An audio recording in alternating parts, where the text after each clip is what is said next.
Martha, speak up.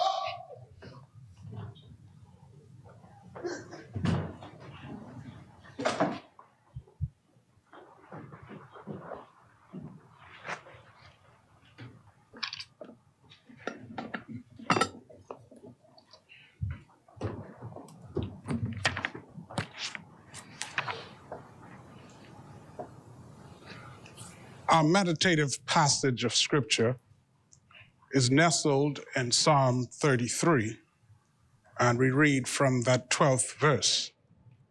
It reads thus: "Blessed is the nation whose God is the Lord, the people whom he has chosen as his heritage. The Lord looks down from heaven. He sees all the children of man. From where he sits enthroned, he looks out on all the inhabitants of the earth.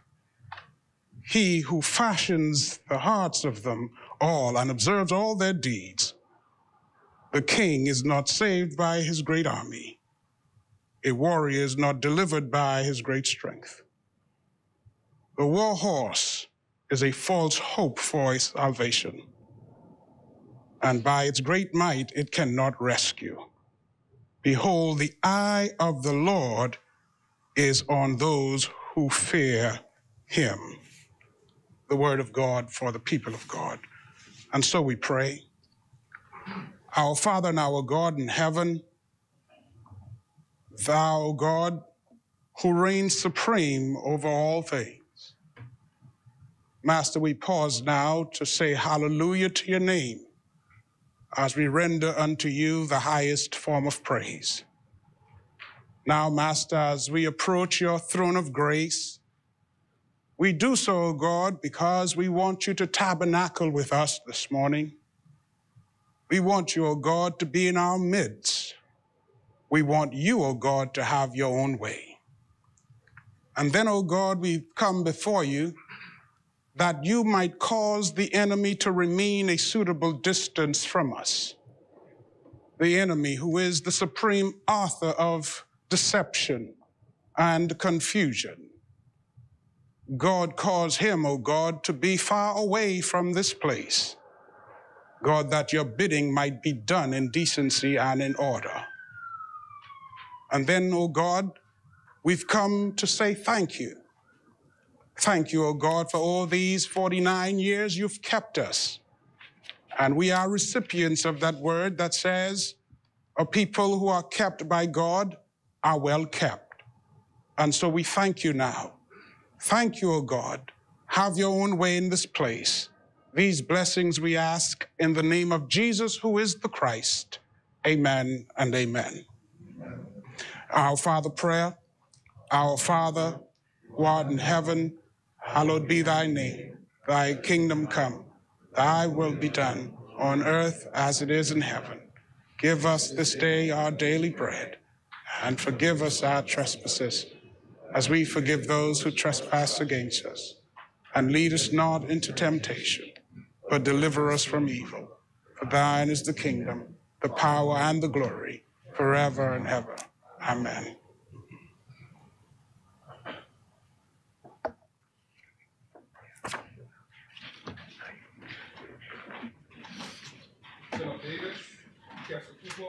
Fred Mitchell, Glennis Hannah Martin, Obadiah Wilcombe, Alfred Sayers, Dr. Michael Darville, Clay Sweeting, Keith Bell, Wayne Monroe, Vaughn Miller, Jo Beth Colby Davis, Ginger Moxie, Mario Boleg, Jomo Campbell, Basil McIntosh, Miles LaRota, Pia Glover Rowe, Lisa Ramming, Zane Lightbourne, Dr. Hubert Minnis, Jamal Strawn, John Pinder, Marcus Roll, Leon Lundy, Kirk Cornish, Wade Watson, Leonardo Lightbourne, Neslia Miller Bryce, Leroy Major, Sanvanius Petty, Michael Barnaby, Michael Pintard, James Kwesi Thompson, Aram Lewis, Shannon Don Cartwright, Adrian Gibson, Adrian White.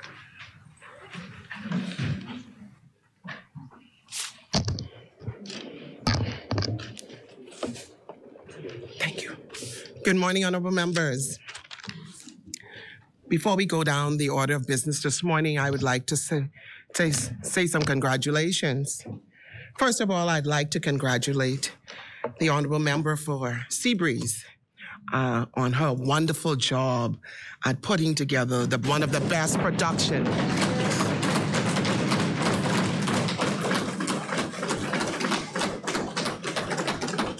I heard it was one of the absolute best. Congratulations. And happy belated birthday to you. I would also like to congratulate the Honorable Member for Pine Ridge as being making history, the first female Member of Parliament to ever conduct the inspection of the Guard. Congratulations.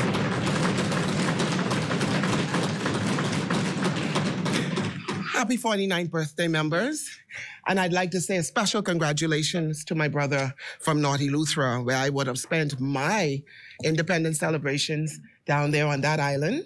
It was a wonderful, very wonderful experience, and I'd like to say good morning to some of the members. You know, when you go to the family islands, you can't leave anybody out.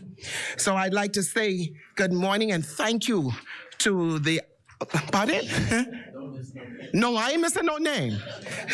The Family Island Administrator, Stephen Wilson, for doing a wonderful job at putting together all of those dynamic celebrations. Director of Affairs for Naughty Luthra, Miko McDonald, thank you so much. Chief Counselor David Ambrister, Council Member Alicia Monroe, Council Member Emerson Hudson, Council Representative, and I have to say a special good morning to Joseph J.J. Percenti. He made my time there epic. So I want to say special thank you to him. Council Representative Lisa Arana, Robert Roberts, Council Representative Dahlia from Spanish Wells, Chief Councilor Terrence Davis, and I'd like to say a special good morning and thank you to Sergeant Brancasio and Constable Wayne Monroe, who was there to make sure that I was safe. I'd like to say thank you to the member for Central and South Eleuthera. Those mangoes are delicious. I was able to share them with my family and friends, and I put you on the spot, and if they beg you, I can give them some, you know? I'd like to say thank you to Lady Penny and Lady Di. The best pineapples are the ones that was born and bred in Eleuthera. So you got to taste them. I'm going to bring some for you. So thank you, thank you, thank you. And I'm going to say thank you to our member for Exuma and Ragged Island. The minute I touched down, I can tell you tourism is booming. I met lines and lines and lines of tourists landed there in Eleuthera ready to spend that money and get Eleuthera booming. The only thing left for them now is we need a proper airport to land them down in. So they were there. It was epic, you know? So, and I'd like to say a special good morning to my constituency, Seven Hills. We had Seven Hills Day during the celebrations, and I'd like to say congratulations to the team that put it together. And I'm happy, and next year, hopefully, I would be in town to celebrate with you. And I want to say thank you to them. So all of you, I like to travel around the Family Islands. I saw the member for East Grand Bahama, the big coconut fest. I would have liked to have been there. Next time, invite me, okay? All right? We were very pleased that the Deputy Prime Minister joined us. I would have hoped that you would have... No. You missed the big word. Invite. You know? Give me that invite. Bring me down. Let me have fun. Every year. Yes, sir. But I would like to personally invite you to the CFest. Yes. Which is going to be August Monday in Cairo. And if you can't make that, we would also invite you to the Rake and Scrape. In High Rock, which is going to be the last weekend of August as well. So, okay, I'll Madam make Speaker, that. you are absolutely welcome. Yes, Grand Bahama. Yes. Nabi, I'm looking at you like to make plenty noise. I ain't get no invitation from Nabi as yet.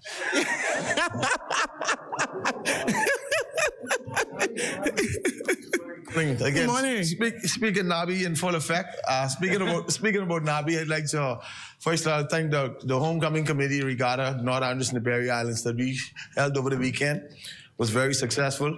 I think we had probably set the records doing Exoma and everybody else. We can confirm, but it was indeed a success. And one thing you ain't inviting none of us. You ain't inviting none of us down there, Nabby. And I also want to thank my fellow colleague, Leon Lundy, Larodo, who was all down, and also the PM who came on the grounds. And I think once they came, more money would have came out or something like that. But it's a very successful event. I want to thank everybody. Thank you. Thank you, honorable members. It is good for us to celebrate with our family islanders and make sure that they have that boom. So let's continue to celebrate with them. Thank you so much. And on a more serious note, I'd like to pay homage to one of ours who would have passed on, the Honorable Vernon Simonet. I'd like to bring small remarks this morning, as it is with great sadness that I was informed about his passing. So on behalf of myself, this House of Parliament, and the staff here at the House of Assembly, I would like to extend, say, rest in peace to his family and his wife and his children, and may his soul rise in glory. And I would also invite members now if they would like to say something brief on this passing. Just allow me to... Yes, the honorable member for West Grand Bahama and Bimini. Join you in your tribute to the Honorable Vernon Simonet. This side is so familiar with the gregarious personality, the full of life, the individual who did not separate who you were because of your political party. He was always an individual willing to work with, willing to support, and to offer the best in the interest of country. He was full of life, Madam Speaker. He always had that smile, and that smile was always a message that it is well. It is well with him, it is well with all. And in the execution of his job, he was always fair. I did not have the opportunity to serve in the House with him, but I did watch him, I did admire him, and as I got to know him, I saw a man who was so genuine, who loved the people of Inagua, who served them and this country without exception, and he delivered excellent service during his tenure. Madam Speaker, for this side, we offer condolences to his family and to all of the people of Inagua who so deeply loved him. Thank you, honorable member. The chair recognizes the honorable member for Marco City. Thank you very much, Madam Speaker. I wish to join with you and with the colleagues opposite in expressing how sad the Free National Movement and many residents of the Bahamas, regardless of political stripes, were in learning on the passing of former Speaker of the House of Assembly, an F&M champion, His Excellency Vernon J. Simonet. Mr. Simonet hails from Inagua, where he served as an executive of Morton Salt before successfully contesting that seat in 1982 general elections. When the two parliamentary seats were combined in the Southern Bahamas, which created MICAL, the new seat was secured by Mr. Simonet. As Speaker of the House of Assembly from 1992 to 1997, many persons remembered him for that distinctive smile. He was really the life of the party. When he walked into the room, he brought a sense of calm. He carried out his duty as someone who was impartial. He was fair-minded, not only when he sat in the chair, but in most of his deliberations that we are aware of. As a diplomat, he served the nation as the non-resident ambassador to Costa Rica, Guatemala, Honduras, Nicaragua, and Panama. He was beloved nationally by persons from all political stripes. He was seen as somebody who was quite balanced in his thoughts, very serious about Family Island development in general, but certainly MICAL in particular. And even though he had moved to New Providence, it did not rob him of his commitment to the development of Family Islands. And he sought to draw attention to the plight of residents from throughout the Commonwealth of the Bahamas every opportunity he got.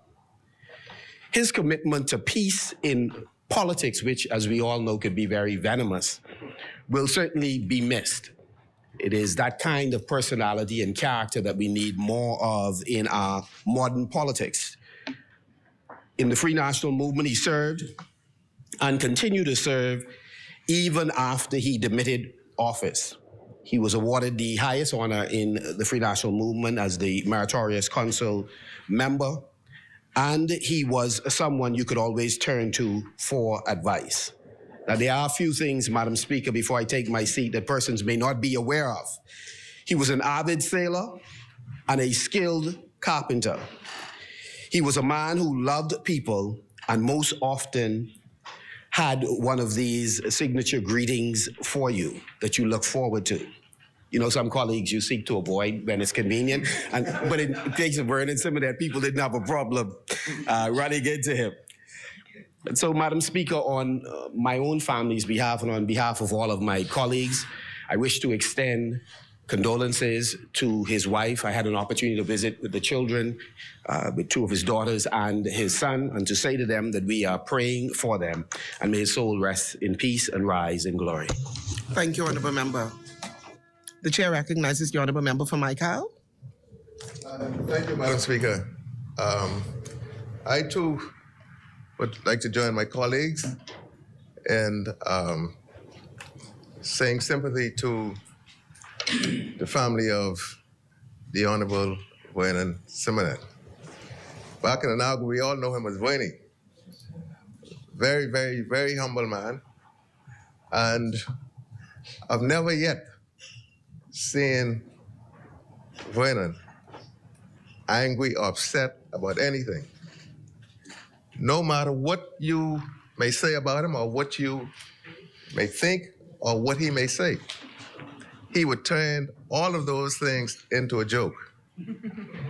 Very, very, very, very humble man.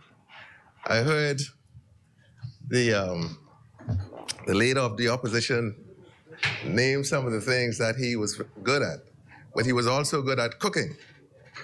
Vernon was a good cooker.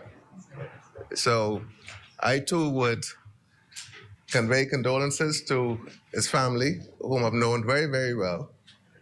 And I hope that by Vernon's actions and his involvement in politics, we all learn from it. So on behalf of myself, my family, I extend condolences to Vernon, of Vernie as we know him, family as well. May his soul rest in peace. Thank you, Honourable Member. The Chair recognizes the Honourable Member for Resquam, Bahamas. And a moment of silence. Thank you.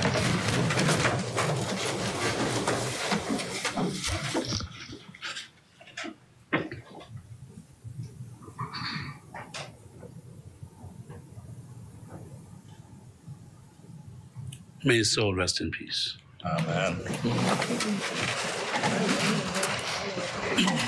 Thank you, Honourable Members. This morning we will be reverting to the order of business as it relates to page 36 and our rule and procedure books. Communication by ministers. The Chair recognizes the Honourable Member for Exuma and Ragged Island.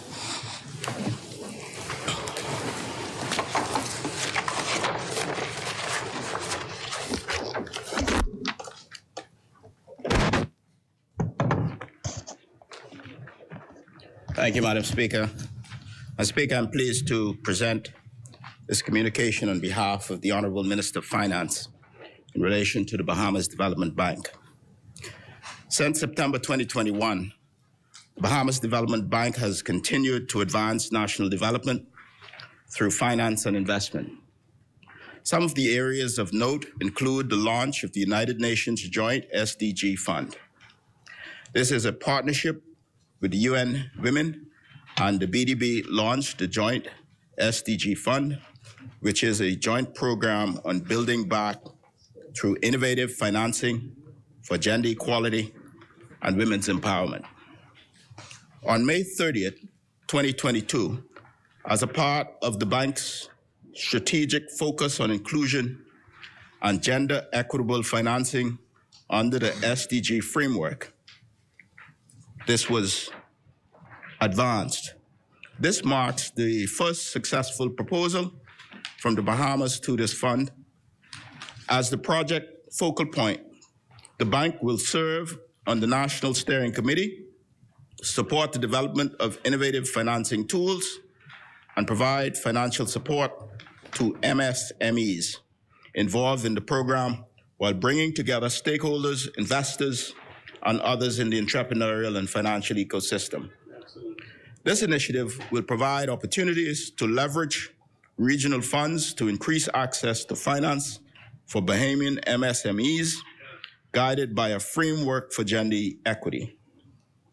BDB will partner with international financing institutions, including FinDev and the Portland Equity Group, for fund development and management.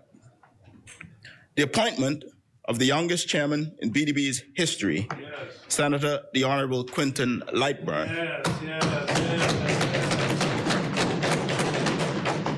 was an historic event which brought vibrancy and innovative new ideas for the bank. BDB's commitment to the next generation of national leadership is evidenced in this appointment, and its vision and energy for the bank has sparked the interest of local and international financial agencies. The BDB Financing Innovation Expo was held over 2 days on July 1st and 2nd at Crypto Isle. The expo participants were able to meet with financing agents from public and private lenders. As a part of the bank's mandate to catalyze development, BDB launched this first of its kind event that brought together financiers, B2B vendors, and financial institutions throughout the Bahamas. They were also delighted to hear from the Deputy Prime Minister on that occasion. This event,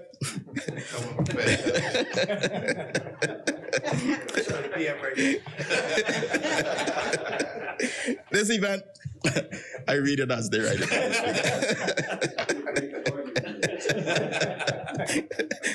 This event truly highlighted how agencies can work together towards a common goal. There were 13 free panel presentations aimed at upskilling current and aspiring business owners and covering topics that included e-commerce integration, creative industry snapshots, introduction to cryptocurrency, crowdfunding, etc. BAIC hosted hands-on creative workshops in jewelry making and candle making. The Tourism Village showcase managed by the Tourism Development Corporation highlighted unique businesses that contribute to our country's tourism product. The Access Accelerator, SBDC, and Shift the Culture assisted in organizing the pitch workshop for a select group of businesses. The bank has successfully conducted 2 grant programs for the orange economy and Family Island business development. The Orange Economy Microtechnology Grant was launched on January 17, 2022, with a budget of $70,000, with the aim of increasing the capacity of creative professionals in the Bahamas. The goal of this grant program was to provide videographers, musicians, photographers, and other artists with technology to improve the quality of their productions through the acquisition of professional computers and equipment. By the grant deadline, over 280 completed applications were received. The BDB launched the Family Island Grant to support micro-business development with grants of up to $2,500 awarded to eligible applicants. 406 applications were received from businesses amongst various categories. 41 winners were selected across the country, New Providence, and the Family Islands. Progressive discussions with Caribbean Development Bank have enhanced our long history with the bank. Ongoing discussions have been with the CDB to recapitalize BDB in the amount of $20 million. The CDB's president visited the BDB for a courtesy call in December 2021, and a second delegation visited in March 2022. Family Island Town Hall meetings have been beneficial for many Bahamians who were of the view that the bank had forgotten them. Meetings have been held so far in Abaco, Grand Bahama, Eleuthera, Auckland, and Crooked Island. On all islands, BDB hosted financing clinics where persons had the chance to speak one-on-one with credit officers to discuss their business plans and learn about financing opportunities at BDB. In Auckland and Crooked Island, the team visited Admiral Ferguson Senior High School to encourage students about their futures. They also met with the Auckland Islanders Cooperative Society Limited, where they viewed the Crown Land acreage granted for development of the cascarilla industry. The cooperative received 5 acres in Spring Point and 100 acres in Pine Field. Under the GEF Pine Island project, several initiatives are geared towards the expansion and success of this industry, and BDB is also a partner in the Pine Island project and intend to finance a cascarilla processing plant and distillation facility to increase productivity and ensure efficiency. With that, Madam Speaker, I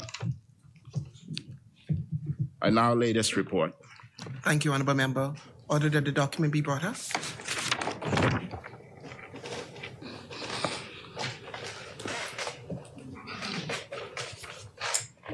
Order that the document do lie on the table.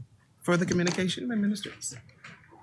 The chair recognizes the Honourable Member for Pinewood. Thank you, Madam Speaker. I too would like to join the chorus of members this side and opposite in paying respects to the late Vernon Simonet. Madam Speaker, I never knew him from politics, but I know him from one of the great institutions of the Bahamas, and that is called the Lunch Bunch, of which he was the official photographer. As a matter of fact, I was surprised when my longtime friend, a member of parliament from Apple City, did not reveal that. But for those who don't know, the Lunch Bunch has been established about 50 years now. Myself, along with the Member of Parliament for Fox Hill and St. Barnabas, are standing members. Is Marble City a part of the Lunch Bunch? No. Oh. It is a group made up of politicians, would-be politicians, who take Tuesdays to have lunch and, as Pinky and the Brain Bee, fix the world. And so, Madam Speaker, I had the privilege of knowing him very well. As a matter of fact, I was tasked by the late Dr. Fritzianius, Henry Dean, and also the new chairman, who was unelected, Mr. Ed Bethel, the former broadcaster. And so Vernie, as we call him, was my task to drop him home every Tuesday evening. And he would always refer to him when he was ready to go. He would say, my driver, this used speaker is ready to go home. Madam Speaker, the 10th and 11th actuarial valuations of the National Insurance Fund are hereby presented for tabling in the House of Assembly. The National Insurance Act requires the minister with responsibility for national insurance to cause the actuarial review to be laid before both chambers of Parliament. The 10th actuarial review presents the results of the actuarial valuation of the National Insurance Board as of 31st December 2013. It includes projections until 2088, conclusions, and recommendations. The 11th actuarial review presents the results of the actuarial valuation of the National Insurance Board as of 31st December 2018. It includes projections until 2078, conclusions, and recommendations.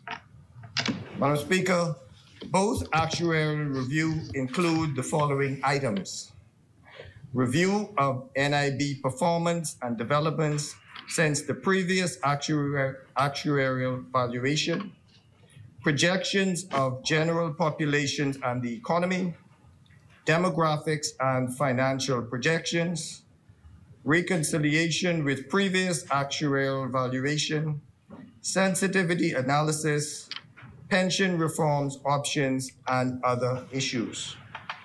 The main findings, Madam Speaker. Total annual expenditures are higher than annual income, contributions plus investment earnings. For the National Insurance Board since 2016, meaning that the reserve is used to pay benefits. The reserve for the pension branch will be exhausted in 2028, 1 year earlier than in previous actuarial review. Immediate actions are needed to restore not only the long-term financial sustainability of the scheme, but most importantly, the short term.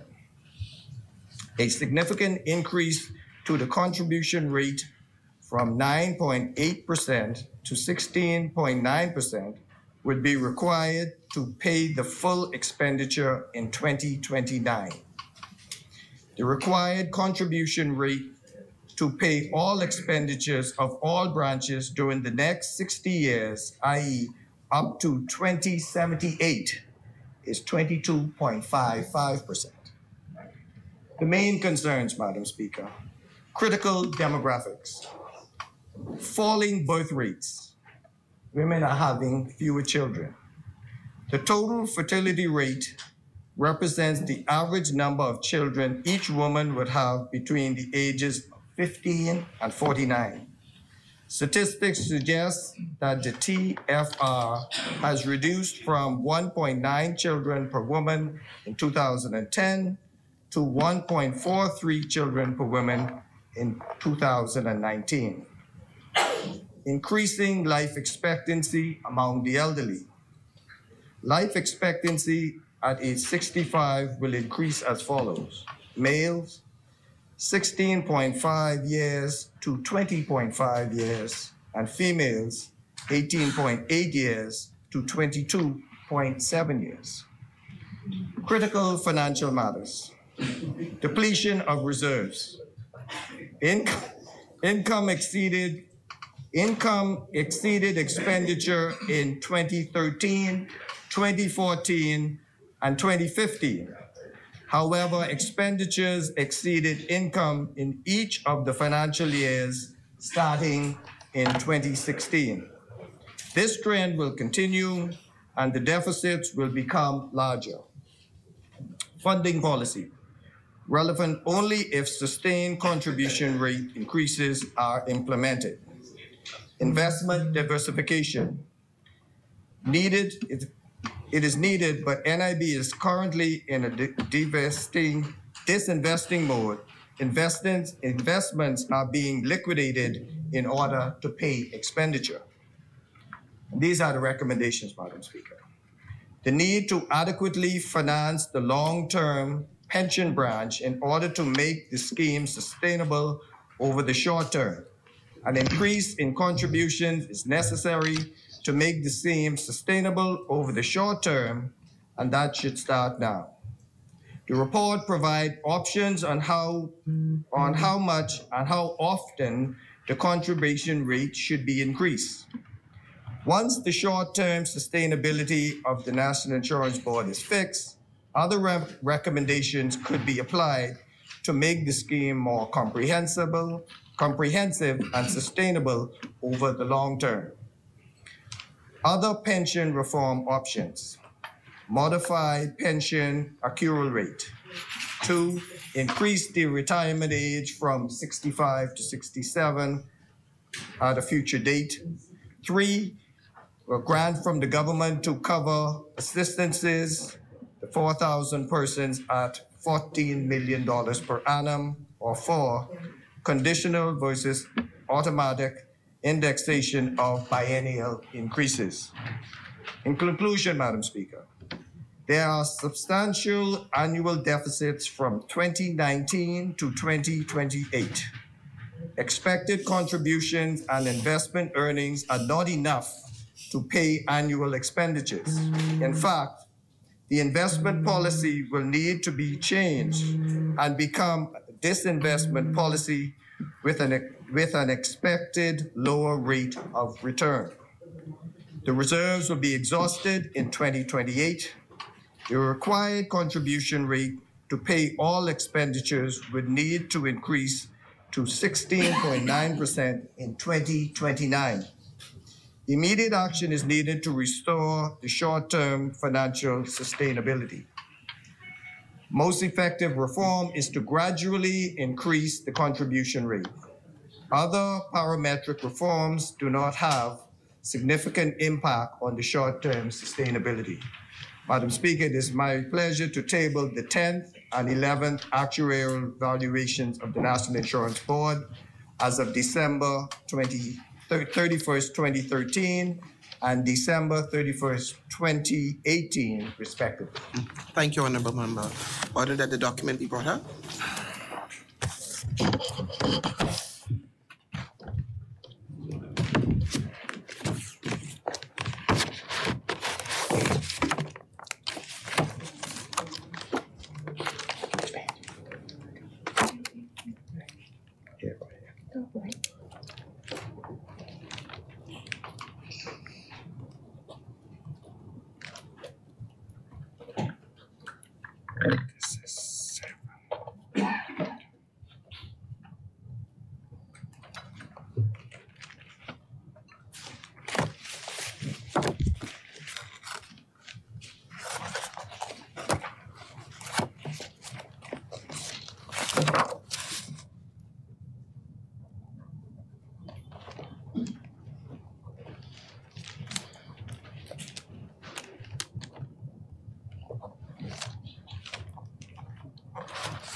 Thank you. Order that the documents do lie on the table. Further communications. The chair recognizes the Honourable Member for Garden Hills. Madam Speaker, first I'd like to take this opportunity to thank the Almighty God for allowing me to see another day to be here with all of you. Secondly, I would take this opportunity to thank the great constituents from the great constituency of Garden Hills for allowing me this opportunity to stand in this honorable house to be their representatives. Further, Madam Speaker, I would like to also give condolences to Brennan Simonet family on behalf of my family and I, and to the family of the constituents and Garden Hills who all would have lost loved ones during recent times. Madam Speaker, in the realm of sports, the Bahamas has always punched well above its weight. This little yet powerful country of ours has a strong sporting pedigree. The achievements by Bahamian athletes since gaining independence from Great Britain on July 10, 1973, places us amongst the best in the world. Madam Speaker, this is proven as no other English-speaking Caribbean country can boast about having an all-star Major League Baseball player.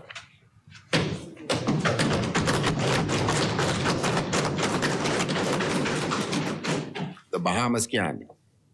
Jazz Chisholm is the first Bahamian Major League Baseball player to be selected for the National League. The Bahamian 24-year-old was also the first confirmed player of the Miami Marlins for Tuesday's game. And Madam Speaker, he's also expected to be in the starting lineup. Madam Speaker, I use this opportunity to congratulate Jazz on his historic feat. I thank him for all his hard work and great representation of the Bahamas. He and all other Bahamian professional baseball players are paving the way and are perfect role models for our junior players. Madam Speaker, Jazz's accomplishment is the first. There's more to come.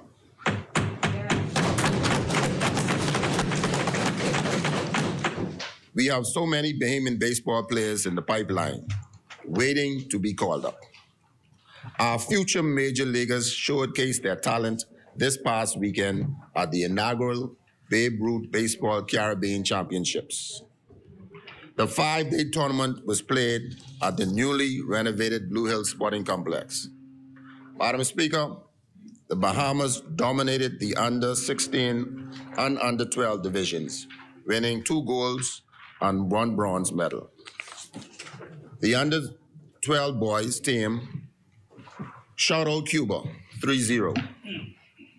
They will now not only represent the Bahamas, but the Caribbean region at the Carl Ripken Major 70 World Series in Branson, Missouri.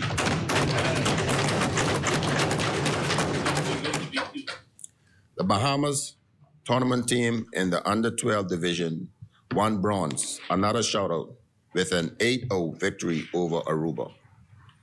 Our under-16 boys team battled with the United States team in the early innings of the game, but the 5 home runs in the final inning proved too much for the Americans, and the Bahamas won that game 6-2. Madam Speaker, a total of 8 teams participated in this prestigious baseball event. The Bahamas, Cuba, Puerto Rico, Netherlands, United States, St. Martin, Aruba, and the Cayman Islands. The Cayman Islands team consisted of a total of 18 players and coaches. St. Martin brought 28 players and coaches. 2 teams represented Team Aruba for a total of 36 players and coaches. Cuba team consisted of 17 players and coaches, and the Netherlands team traveled with 23 players and coaches. USA consisted of 17 players and coaches, and Puerto Rico consisted of 34 players and coaches. In addition, there were also parents and friends that traveled with each team, which estimated over 400 visitors to our country. Madam Speaker, the 5-day tournament generated more than 700 room nights and over $2 million in economic benefits.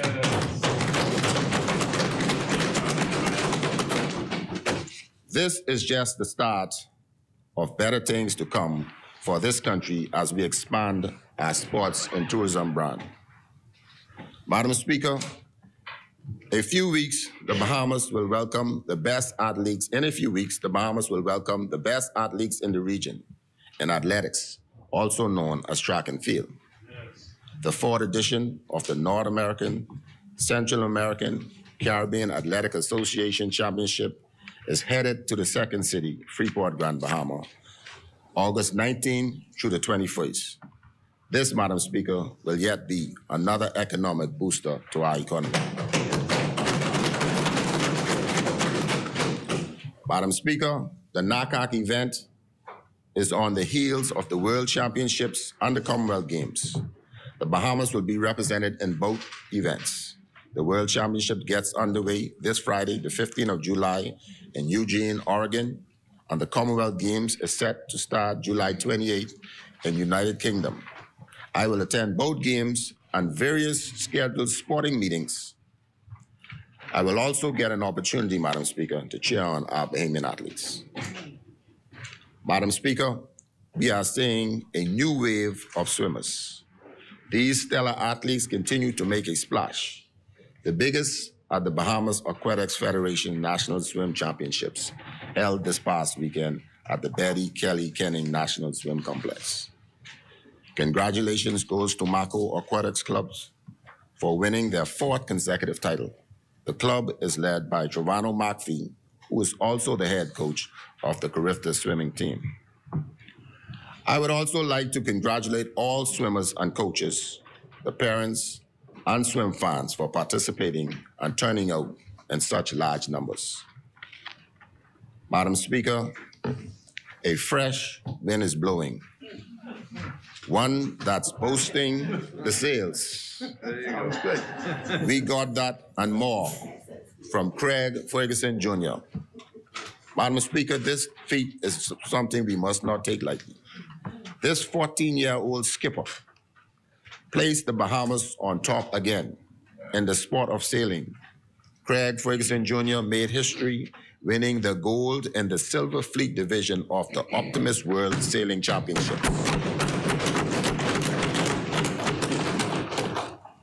In a field of 276 sailors, our very own Craig finished 70th. The Bahamas was 31st overall out of a field of 54 countries.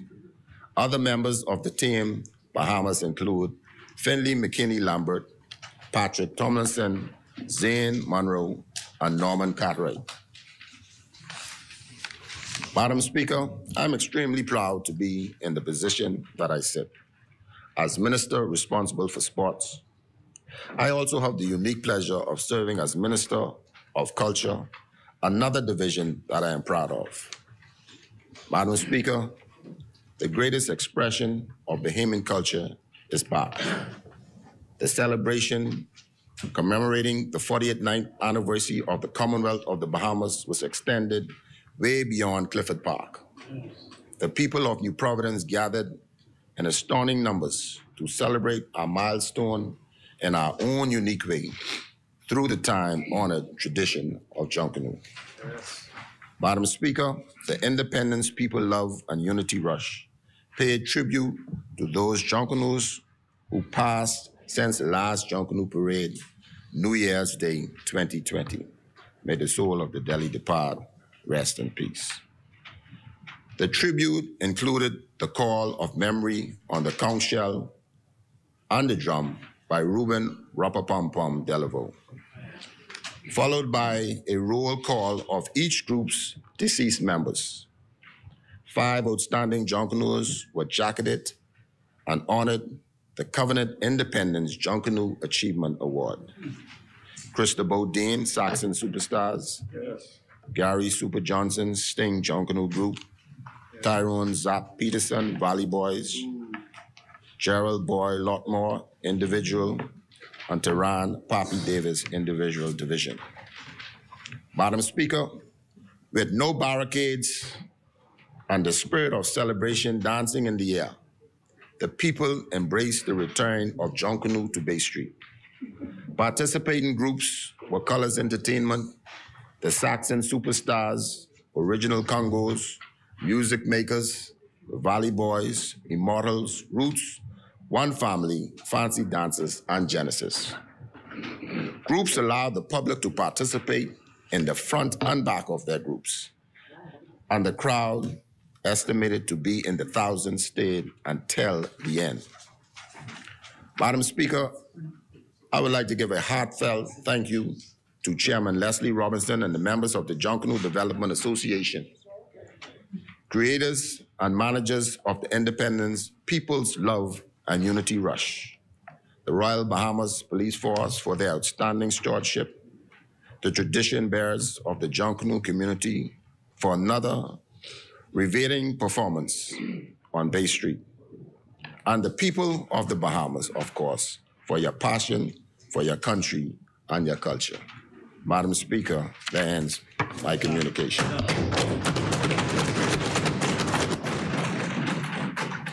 Thank you, Honourable Member. Order that the document be brought up.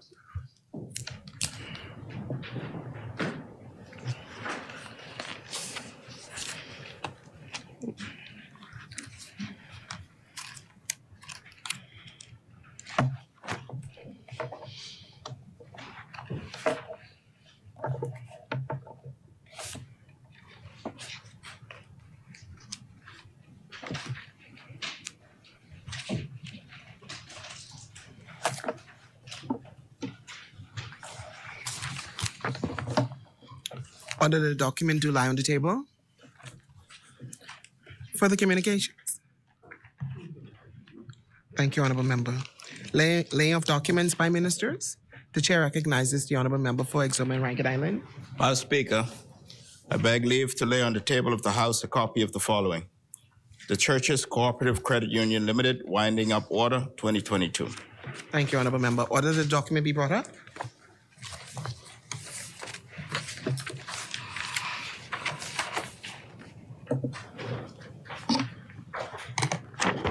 Order the document to lie on the table. Finally, Madam Speaker, I beg leave to lay on the table of the House a copy of the following. The Churches Cooperative Credit Union Limited Cancellation of Registration Order 2022. Thank you, Honourable Member. Order the document be brought up.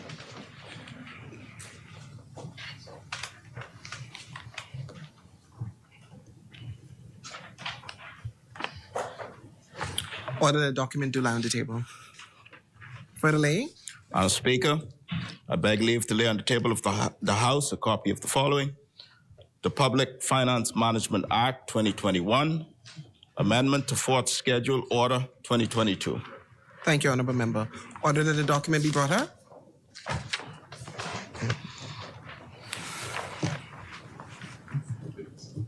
Order that the document do lie on the table. Further laying? Madam Speaker, I beg leave once again to lay on the table of the House a copy of the following. The Bahamian Dollar Digital Currency Holding and Transactional Limits Notice 2022. Thank you, Honourable Member. Order that the document be brought up.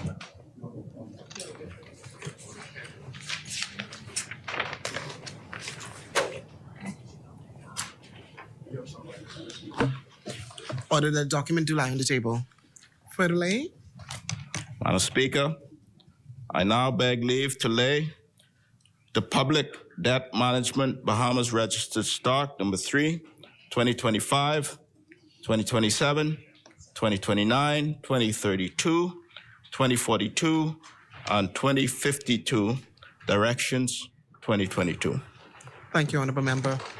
Order that the document be brought up.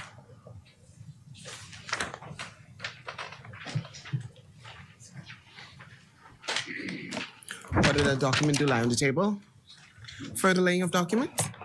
Madam Speaker, I now beg leave to lay the Public Debt Management Bahamas Registered Stock number 3, 2025, 2027, 2029, 2032, 2042, and 2052 Directions 2022. Thank you, Honourable Member. Order that the document be brought up.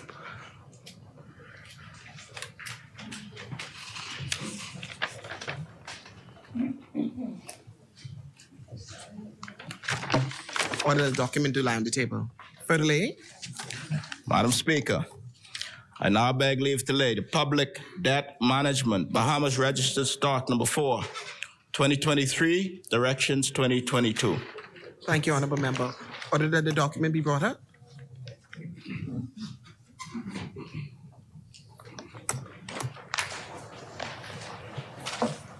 Thank you. Order that the document do lie on the table. Further laying? Yes, Madam Speaker. I now beg leave to lay the Public Debt Management Bahamas Registered Stock 2023 and 2024 Directions 2022. Thank you, Honourable Member. Order that the document be brought up.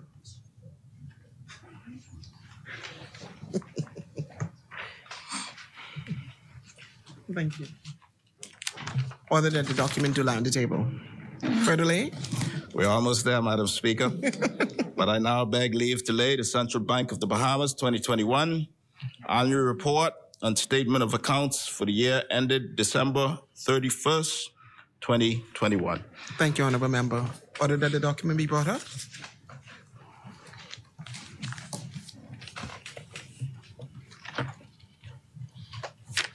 Thank you. Order that the document do lie on the table. Further lay. Finally, Madam Speaker, I beg leave now to lay the Bahamas Development Bank financial statement for the year ended the 31st December 2020. Thank you, Honourable Member. Order that the document be brought up.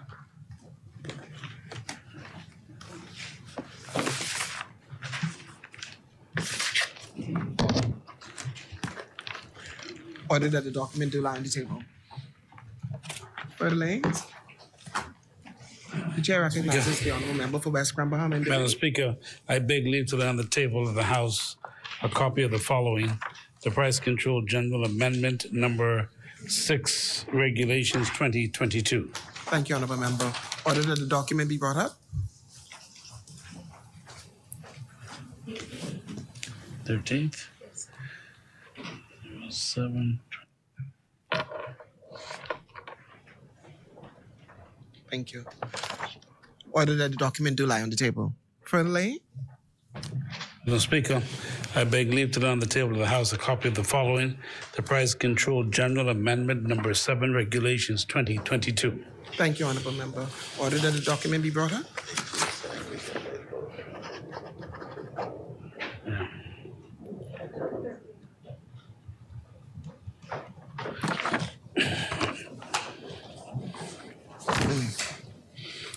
Order that the document do lie on the table.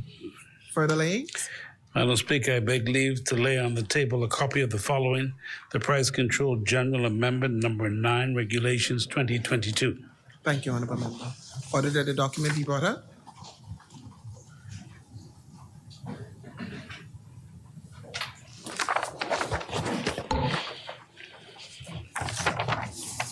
Order that document do lie on the table. Further layings.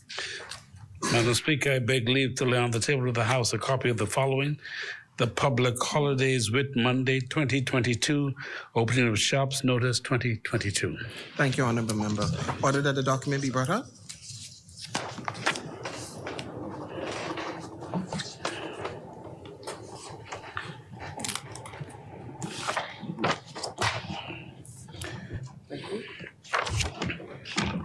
Order that document do lie on the table. Further laying of documents. Madam Speaker, I beg leave to lay on the table of the House a copy of the following: the Public Holidays Independence Day 2022, Opening of Shops Notice 2022. Thank you, Honourable Member.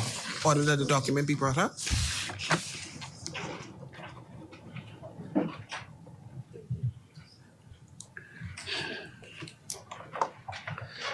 Getting confused. Thank you. Order that document do lie on the table. Further laying of documents. The chair recognizes the Honourable Member for Freetown. Madam Speaker, I beg leave to lay on the table of the House the Rehabilitation of Offenders, Expunging of Records, Offences Order 2022. Thank you, Honourable Member. Order that the document be brought up.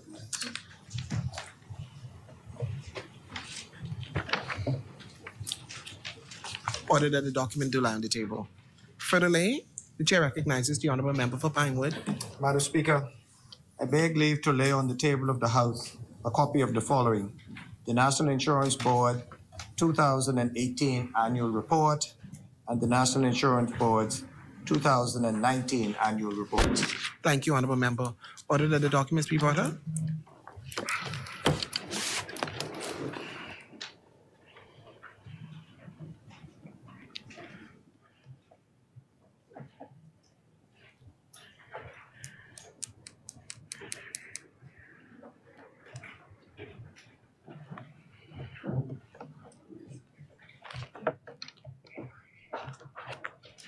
Order that the documents do lie on the table. Further laying of documents.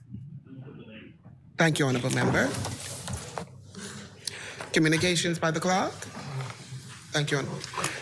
Question time. Madam Speaker, the opposition posed 2 questions at our seating last and asked for responses on today's date.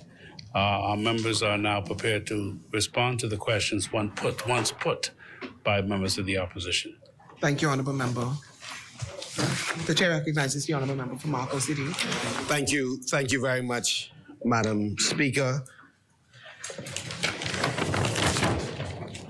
The first question, Madam Speaker, the first of two questions is posed to the Honourable Member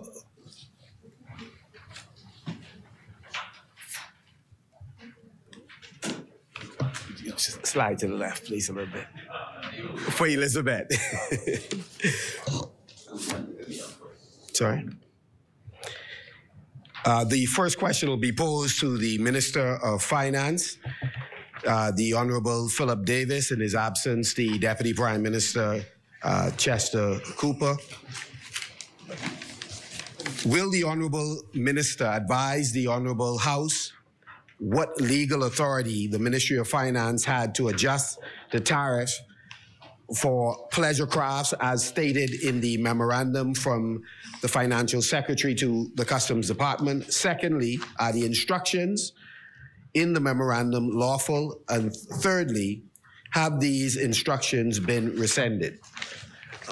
Madam Speaker, just before I take my seat and permit the member for East Grand Bahama to read the second question for Elizabeth, I think I'm duty bound to indicate that the Prime Minister has responded in part to this question, but we would like it to be entered into the House.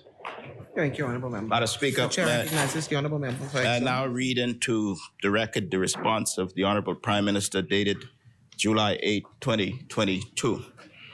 Addressed to the Honourable Leader of the Opposition. Reference is made to your letter dated 27 of June 2022, addressed to the Honourable Minister of Finance and the Prime Minister relative to the above caption. Please be advised that in view of your concerns, the Minister has the authority to execute any change to any other act as cited under the Public Finance Management, PFM Act of Section 42, subsection 1A and B, as outlined below. 1, subject to this act and any other act, no sums due to the government by way of revenue and no other public monies may be remitted except A, in the case of sums exceeding $20,000 under the authority of the Minister, and B, in the case of sums exceeding $20,000 under the authority of the Cabinet on the recommendation of the Minister. I trust that this information satisfies your concerns, and it's signed by the Honourable Prime Minister. I now lay this document for the record, Madam Speaker. Thank you, Honourable Member. Order that the document be brought up.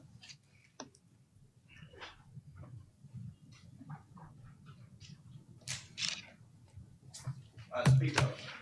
Order that document do lie on the table. May I point out, Madam Speaker? Yeah, you may continue. For the record of this House, the level of transparency of this administration in responding to the questions posed by the opposition.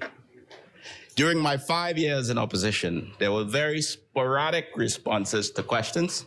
And if my memory serves me right, we left some 269 questions on the record not answered, Madam Speaker. And therefore, I wish to commend the Honourable Prime Minister for setting the stage, being transparent and being accountable to the Bahamian people, Madam Speaker.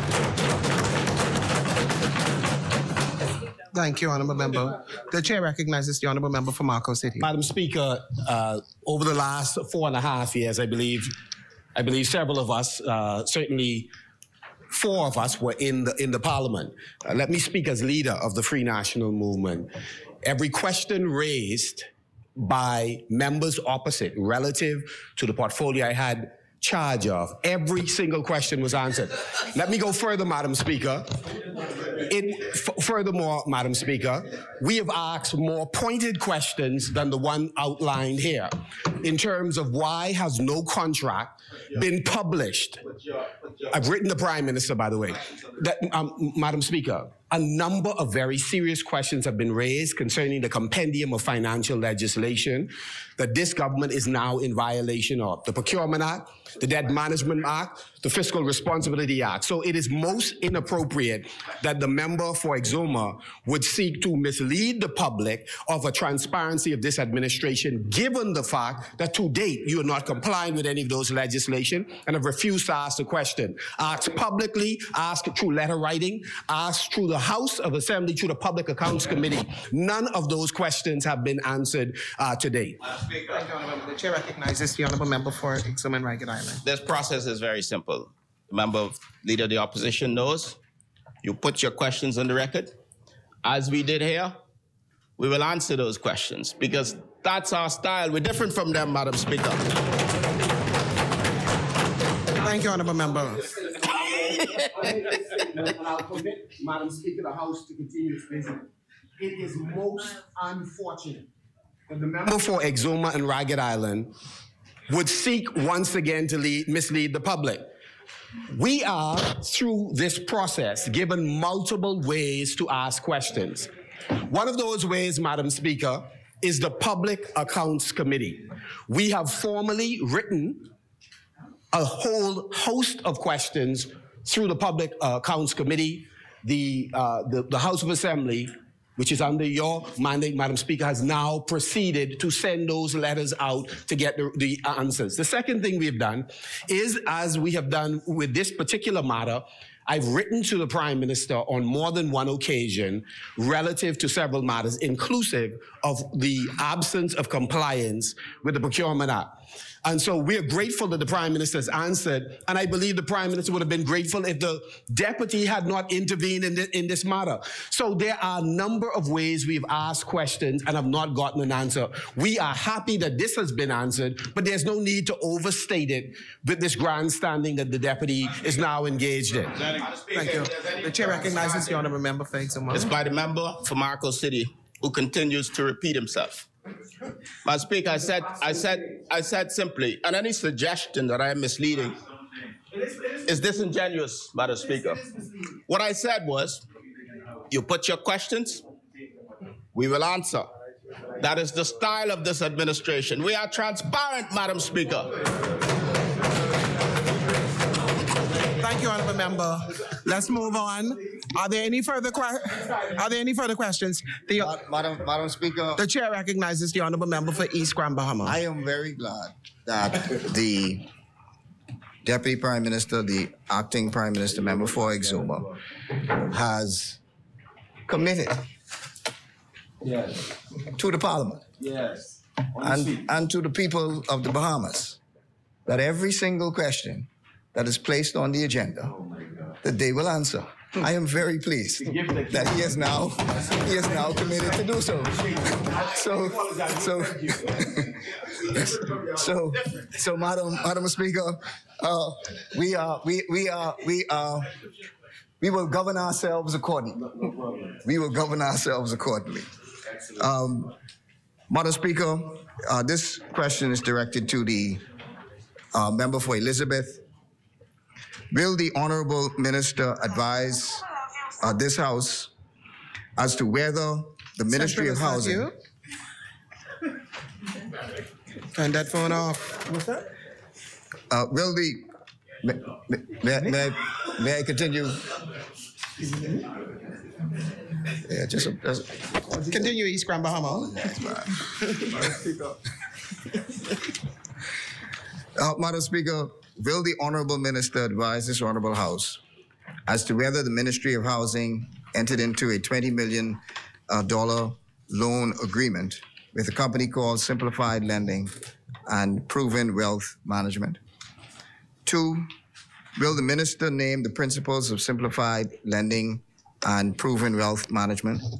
3, will the Minister lay a copy of the agreement with Simplified Lending and Proven Wealth Management on the table of the House? Will the Honourable Minister advise this Honourable House as to why the disbursements of the loan proceeds or any portion of the related area were not in the 2022-2023 budget estimates? 5, will the Honorable Minister advise the Honorable House where this loan is being booked? 6, will the Honorable Minister advise the House whether the proceeds of this loan have been received and expended? 7, if so, where is that expenditure reflected? 8, will the Honorable Minister advise this Honorable House under what procurement rules was this loan sourced? 9, will the Honorable Minister advise this Honorable House on the, and that should be interest rate, of the loan and the tenure of the said loan? 10, will the Honorable Minister advise this Honorable House of the intended disbursement schedule of the loan and whether other financial entities were able to compete for this loan business? And this last question is related to the same subject matter. Given the terms of the Public Debt Management Act, will the Honorable Minister advise the Honorable House of the legal authority to borrow $20 million and not pay the funds into the consolidated fund?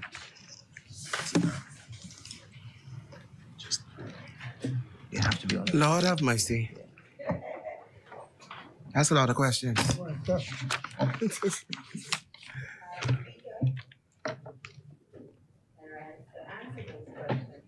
Okay. You have 10 questions? Okay. All right. 11. Speaker, as I advised the Honorable House in my budget point, that the minister responsible for housing under the Housing Act is a corporate soul and has the power to do the following: carry out housing development, carry on any business or undertaken in for the purpose of any housing development, promote and encourage the construction of new dwelling houses of sound construction and affordable, suitable accommodation for families or low or medium income or senior citizens, and promote and encourage the establishment of such projects and facilities as would appear to the minister to enhance the standard living, general welfare, and well-being of persons. As to the questions, number 1, the answer is no. The Department of Housing entered into a funding agreement with the Bahamian Wealth Management Fund. I have printed off of the webpage of Proven Wealth Management and Simplified their structure for their management team. I can table that for their review. Order the document be brought up.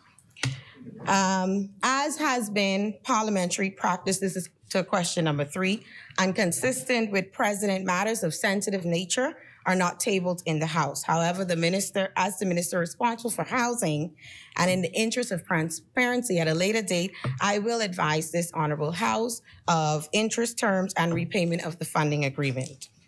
As to number 4, our approach is consistent with President, that is set. We've done many times in the past under the Ministry of Housing and under the Housing Act, which states the minister shall act as a corporation sole with functions to carry out housing development. As to number 5, as stated, I will advise the House, Honorable House, at a later date to the interest terms and repayment of the funding agreement. Number 6, no is the answer to number 6. Number 7, refer to the previous answer for number 6. Will the Honorable Minister advise the Honorable House under what procurement rules? Number 8, under the Procurement Act 2021, additionally, reference is made to the Housing Act and the powers given to the Minister of Housing. Further steps were taken to ensure complete transparency and that decisions are being made in the best interest of the Bahamian people. To question number 9, I commit to confirming the interest rate terms and repayment of funding agreement to the Honorable House at a later date. Number 10, yes, the interest rates of other financial entities were reviewed to ensure value for money on behalf of the Bahamian people.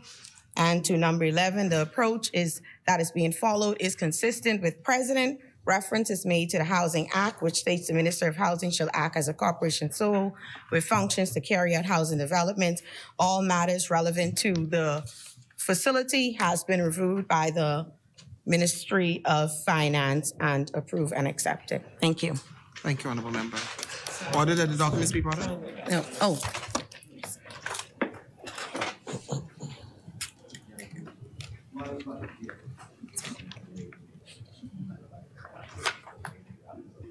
Mm-hmm. 13th of July.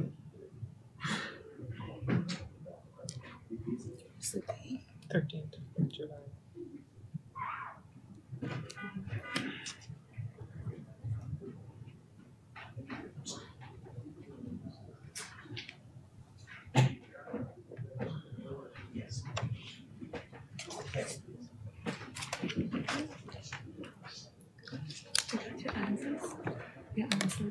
Oh.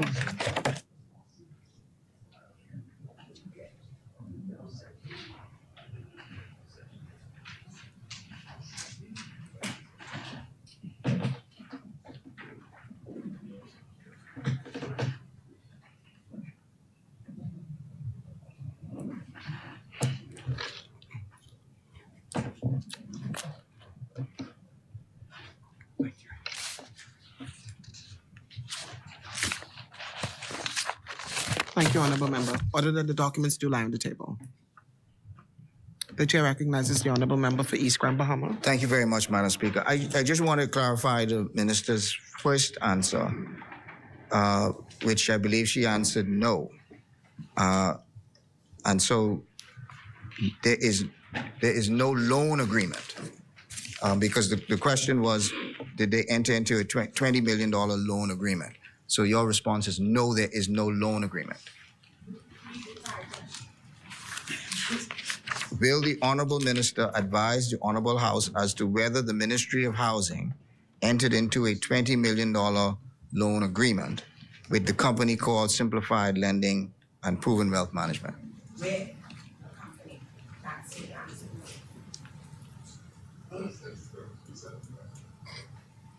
So it's not with them. It's not with them. It's not. That's what I'm just seeking to clarify. It's not with them. Yeah, okay. The agreement is not in that name. If it's not with them, then you are saying it's not with them. I'm taking your answer. I'm taking your answer.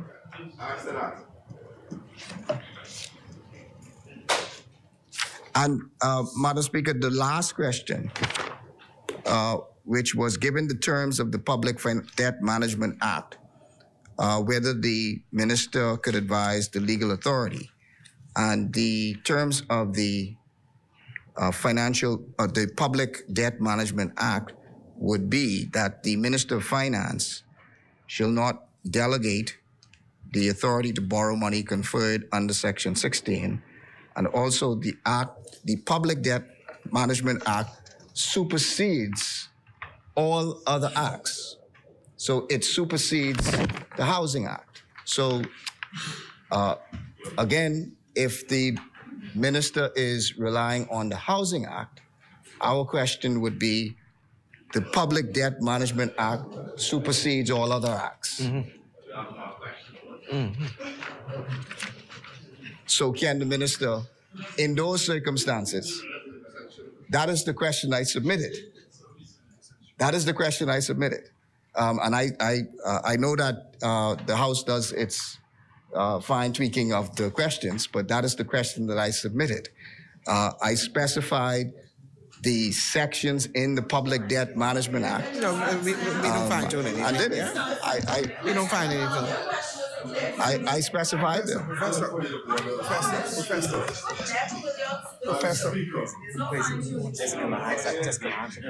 Okay. The Chair recognizes the Honourable Member for voice. Point of order. The Honourable Member may wish to withdraw that this Honourable Speaker and the staff of this House modifies, change, or in any material particular interfere with the transmission of a question raised. I think it's most improper. And unless this Honourable Member can demonstrate that his questions were materially changed by the Speaker, the Honourable Member should withdraw it. Just do the honourable thing. The chair recognizes the honorable member for East Grand. I have no difficulties in withdrawing any statement, and I so withdraw if the statement was taken or could possibly be taken to offend yourself or to offend the staff. My statement was very specific. I submitted a question. And I submitted the question. It was submitted in writing. And it was submitted in writing. There, and I am again very. That's fine, and I have no difficulties in doing that because again, and let me just state for the record that I withdraw any statement and do so withdraw the statement if it has in any way offended or possibly could offend the reputation of the House, the reputation of the Speaker, or the reputation of the staff. I have no difficulties in that. Thank you, Honourable Member. And we can rephrase the question at another point. Very best behavior today. Thank you. Thank you. Thank you. We will now revert back to the order of business. Messages from the Governor General. Messages from the Senate. Motion for leave of absence, leave to resign, seat and writs. Presentations of petitions. Presentations of reports of committees. Adoption of reports of committees. First reading of bills. Second reading committal of bills. I'm sorry. The chair recognizes the honorable member for St. Anne's. Which rules are we following today? Because we... Sorry? Honorable member, we have finished question time and we have reverted back to the order of business. You weren't listening to me? I was just going by what I understood the rules, ma'am. 39-2. I'm obliged.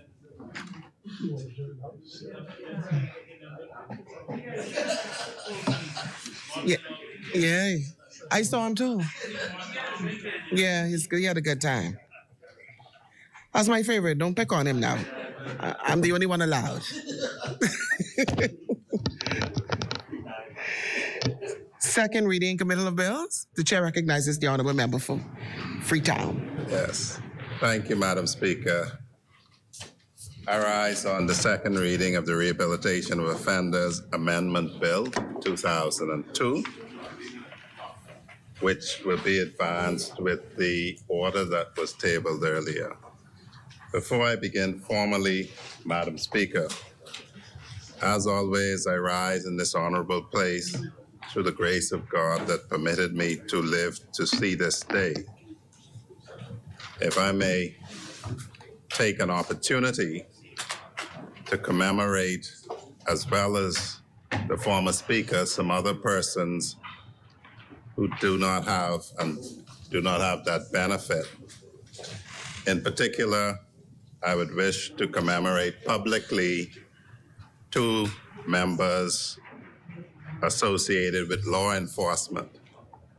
The first would be Lieutenant Commander David Duncombe, deceased, who was in the initial formation of the Royal Bahamas Defense Force, who was laid to rest at Zion, Yamakroa.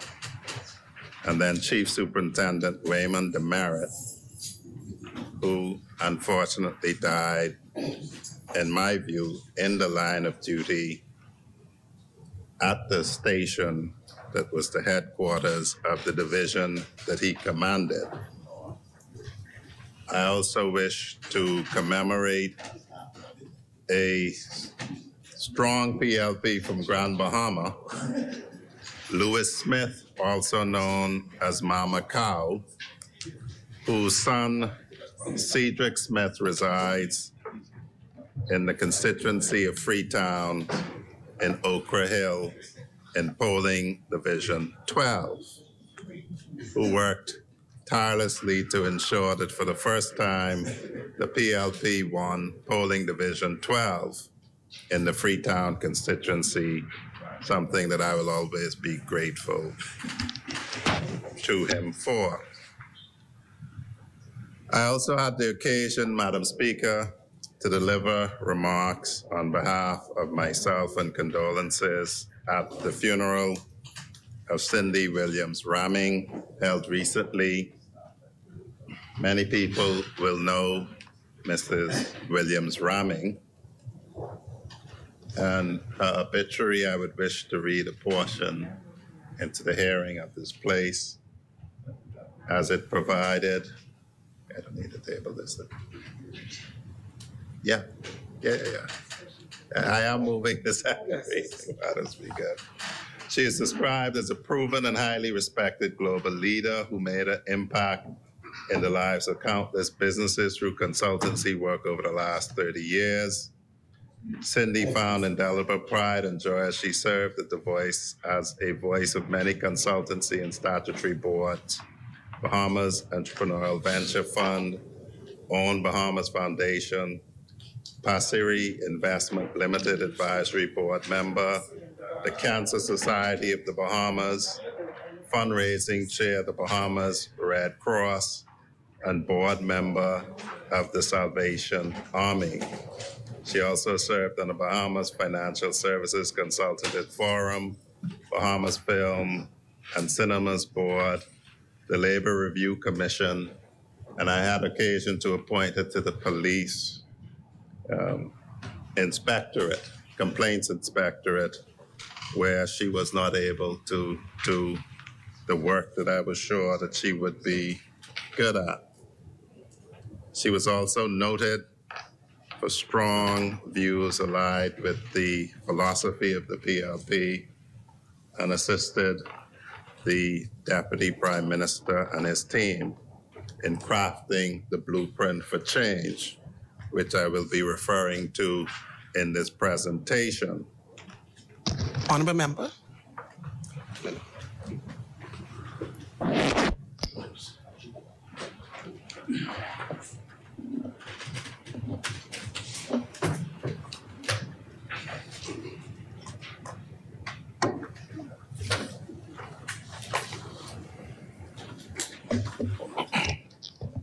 Thank you, Mr. Deputy Speaker. As I said, I'll be referring to a part of her work that will continue even after her death in this presentation. I would also like, Mr. Deputy Speaker, on a lighter and congratulatory note, to congratulate personally, as I've not done in this House, the Commissioner of Police Clayton Fernanda on his installation as the 9th Commissioner of Police in an independent Bahamas, and Deputy Commissioner of Police Layman Delaveau on him being sworn into those posts.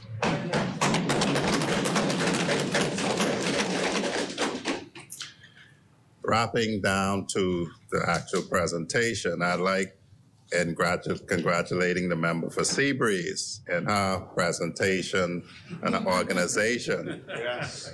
To just as Minister of National Security, to congratulate 3 of the organizations that my ministry has oversight of, and that is the Royal Bahamas Police Force, the Royal Bahamas Defense Force, and the Bahamas Department of Correctional Services.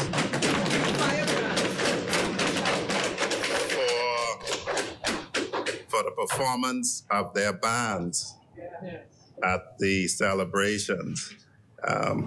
Because I need to stay on good terms with all of them, I wouldn't dare rate who was first, second, or third.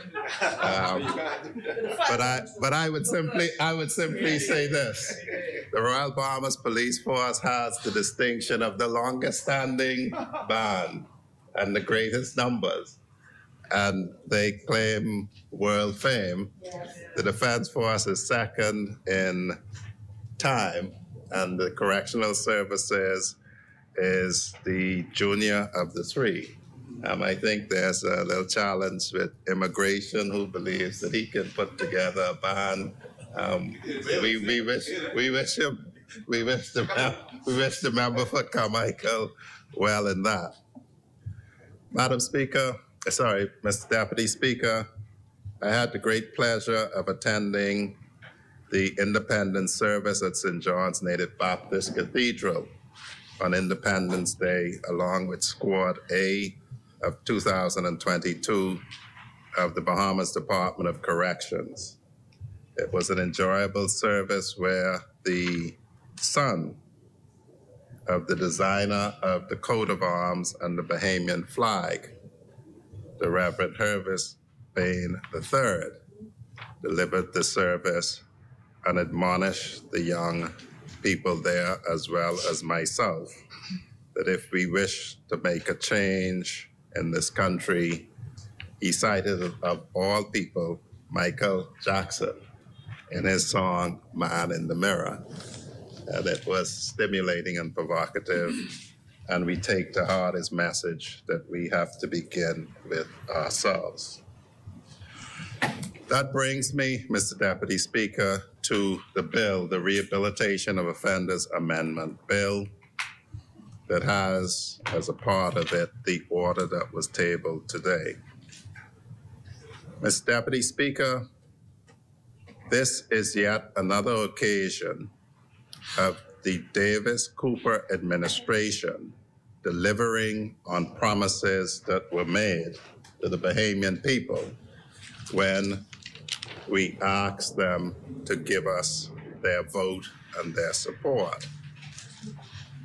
By training, Mr. Deputy Speaker, I'm counsel and attorney, and everyone in our profession would know that we are creatures of instructions.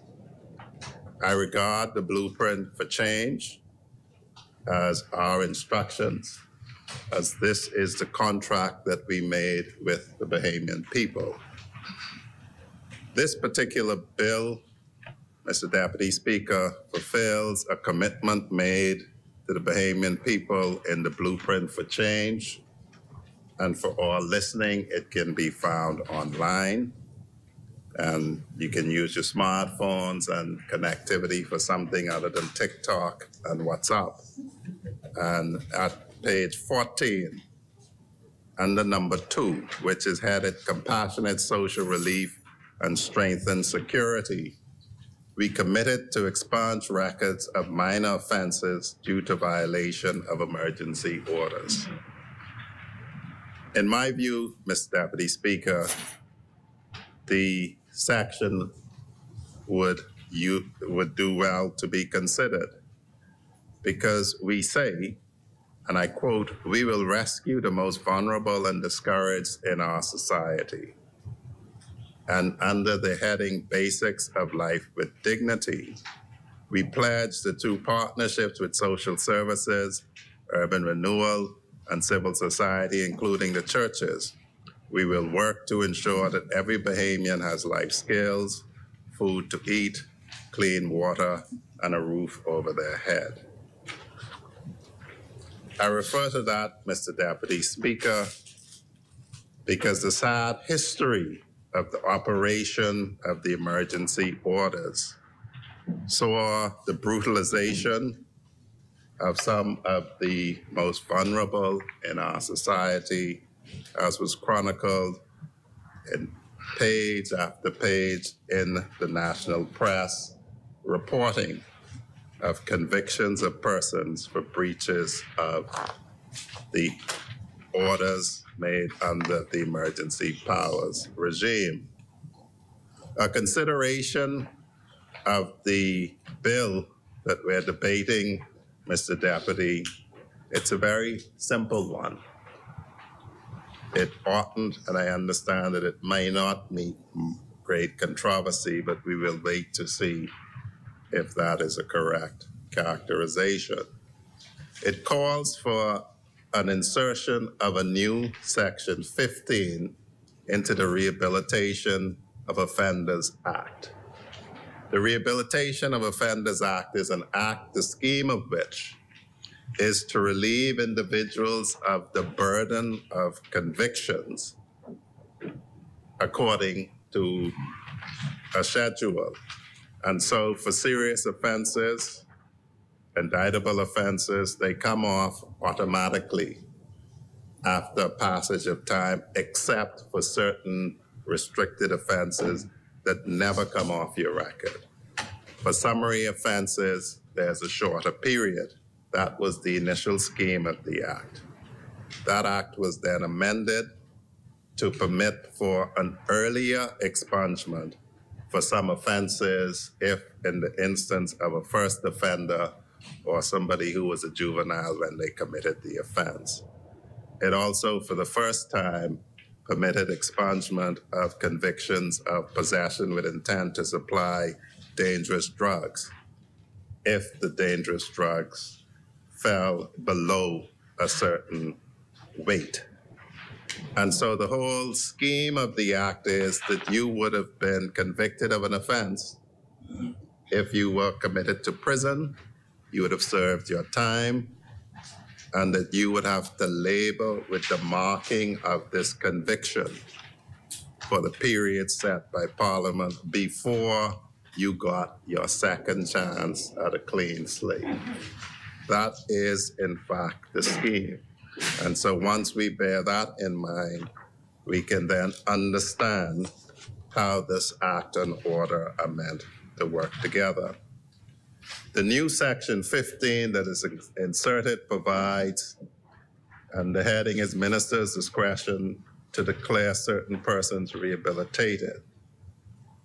It permits the minister by order, subject to affirmative resolution of both houses of Parliament, to declare any and all persons convicted of any class of criminal offenses specified in the order to be treated as a rehabilitated person in respect of that offense, to have his offense for the conviction for the offense treated as spent, and 3, have his record for the conviction of the offense expunged, whether or not the rehabilitation period specified for that offense under section 4.2 has been met. The order that was tabled itself then sets out, Mr. Deputy Speaker, what has been approved and what this House will have to agree with. And I'll come back to that in a moment. And in particular, Regulation 2 of the order provides that any person convicted of an offense specified in the schedule may, after the expiration of 6 months following such conviction, be treated as a rehabilitated person in respect of that conviction in accordance with section 15 of the Act, and may have the conviction treated as spent on application being made to the minister. And then when we look at the schedule to the Act, the schedule refers to any breach of restriction or any failure to comply with requirements prescribed in regulation and orders made under pursuant to proclamation of emergency, and it lists all of them. Mr. Deputy Speaker, what we therefore have is the ability for any person to apply to the minister now, the other regime permitted for application to the Rehabilitation of Offenders Committee, whose decision was then ratified or otherwise by the minister. This is a shorter process for the immediate application to the minister for expungement of certain offenses. The time period is shortened from the 2 years under application to the Rehabilitation of Offenders Committee to 6 months. The reality of that, Mr. Deputy Speaker, is we will all know that we are more than 6 months away from the current administration ending the unusually long period in which this country was kept under what was supposed and designed to be constitutionally a short period of a state of emergency. And so, just as the amendment to the Evidence Act provides, this amendment will almost automatically permit people who have been pestering the Ministry of National Security as to when we will address these offenses to make immediate application for expungement. Again, at a stroke of a pen, the Davis-Cooper administration is righting wrongs.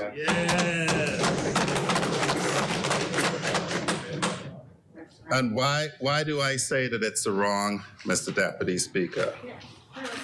Because the member opposite, and particularly the designated competent authority, reminds us continuously that he was confronted with an emergency, as were all world leaders of the time.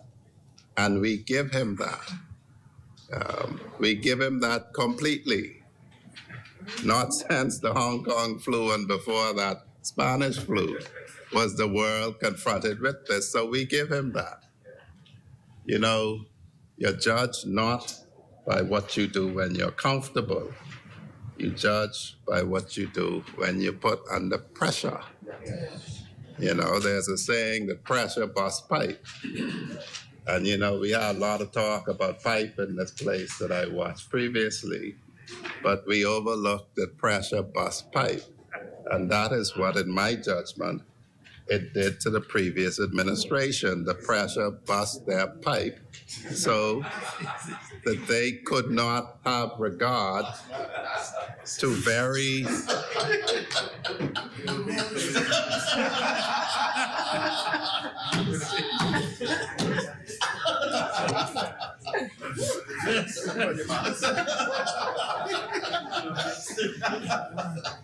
to very simple matters. As a general context, Mr. Deputy Speaker, the Bahamas, yes, we could be said to be in crisis. It is just amazing that the impact of these laws seem to impact disproportionately on the poor, on the homeless, on the disadvantaged, and seem to skip right over the rich, the privileged, and in one instance, a sitting cabinet minister who happened to admit breach of the laws. I didn't notice him being put before the court, being made the subject of a conviction. And we had the phenomena, which is a national disgrace, of Charles Johnson, a man in his 60s, who was confined to a house without electricity, without running water, who after weeks decided that he just needed some fresh air, stepped out of his house and was hauled before the court and has a conviction at 60 for a criminal offense where it's not reported, so we can't say that it happened or not, but where other senior citizens could fly in to bury a dog without any reported adverse consequences. That cannot be right, that cannot be just, and that is the sort of injustice that this act and order will permit us to remedy. It cannot be right, Mr. Deputy Speaker, that a member of a government who makes the rules, I should really withdraw that, because unlike this regime, the minister cannot himself decide which acts are to be expunged. It requires a positive assent, a resolution by this place. So the minister here is no competent authority, he is no one-man band. No. It will require a resolution of this House to agree with us that this be done. Yeah. But it cannot be right that one could accept as an explanation from the then Minister of Health that a plane is permitted to land because it has vital medical supplies and nothing adverse. We do not see the matter before the courts. We do not hear a conviction. But the young men who have a need to go to the water pump for water don't have the benefit of that as an explanation good enough to explain why they can come out of their yards. We are told that water is necessary for life. We know as a fact, because I'm quite sure that the member for South Beach can tell us that we still have any number of public pumps in this country. We certainly have them in Freetown. We all know of it. We should have known about it. And in this place, where we had orders that said that you can't leave your house to go to the pump for water, that was permitted to stand even after the young men were convicted. So that is why I say the pressure bust their pipe, because you could not be functioning as a right-thinking person in this country knowing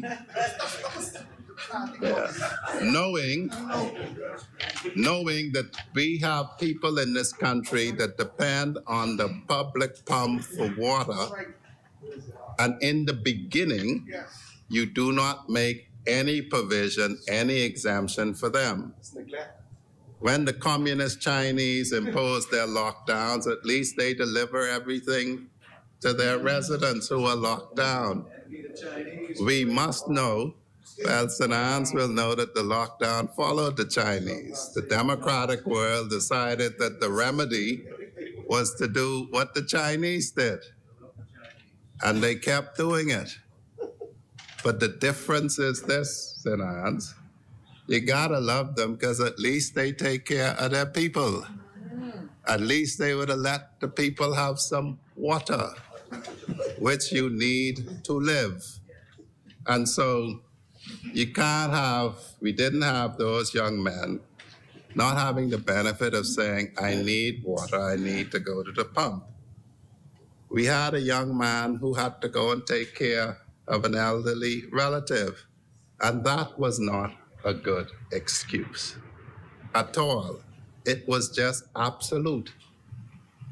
And it was reported that in a briefing to the COVID police, the then competent authority told them, if you stay out 5 minutes after curfew, ticket you. That was reported. Sorry, 1 minute. 801. Ticket. So this was absolute hard, and it resulted in criminal convictions, which follow people to today. And so you have people who cannot get certain jobs because they have a criminal conviction. You have Bahamians, and in one of the presentations over the Independence holiday, it was said that there's a God-given constitutional right of Bahamians to go to Miami. Well, you can't go to Miami if you don't have a visa and you have a COVID conviction. And so these are the types of impacts that this inflexible 1 minute after 8 and you have a criminal conviction resulted in. It was overkill. It was a lack of a consideration for the least of us. Yes. No. I must say, and it has nothing at all to do with anything other than there was one competent authority. No, to be fair, the scheme that was put in place was that there was one competent authority who didn't require positive affirmation from this place. The chair recognized the honorable member for Kalani. Mr. Speaker, I don't want to interrupt the member now, because I will have my time later. But I only want to say that for the record, competent authority was only the chair of cabinet. As everybody knows, the Prime Minister is the chair of cabinet. So it's only the spokesperson for cabinet. And in either event, Mr. Speaker, I would like to have expunged from the record when the member said that I gave the order for somebody from the pump to be locked up. That must be expunged. I gave no such order. Cabinet gave no such order, Mr. Speaker. So I'd like that to be expunged from the record. Mr. Deputy Speaker, the first issue is this. The law that was put in place says that the competent authority is the Prime Minister of the Bahamas. All of the orders were signed by the Prime Minister of the Bahamas. If the members who were in his cabinet wish to stand and be complicit with him in what he did to the poor and downtrodden, they are free to do so.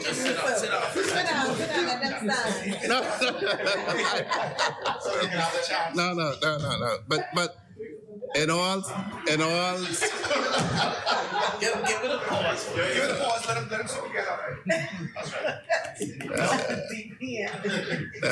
I'm not. I try not to be. My style is not to be dramatic either in the other place or here.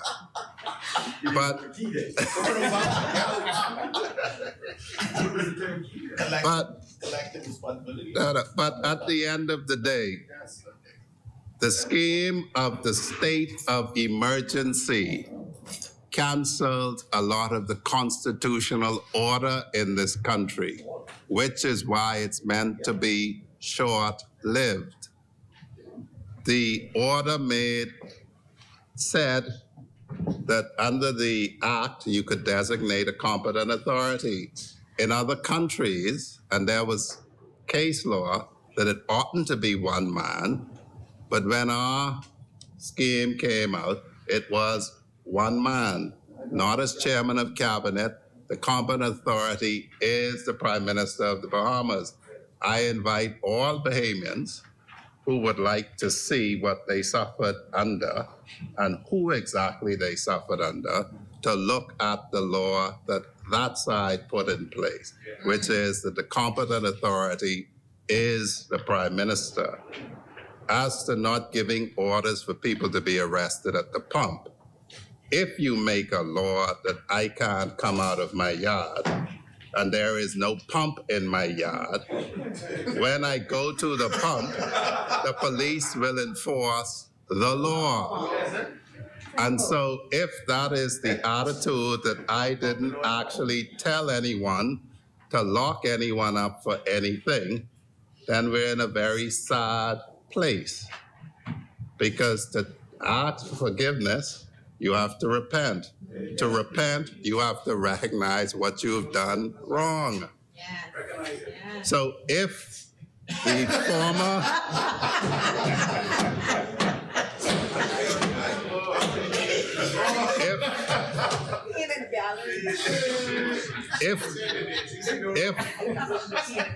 if the former competent authority did not appreciate that when he made a law that you must stay in your house, you can't come out except for stated reasons, going to the pump wasn't one of them, that he was making law that the police would enforce, then we understand exactly the nature of the pressure and the pipes that were burst.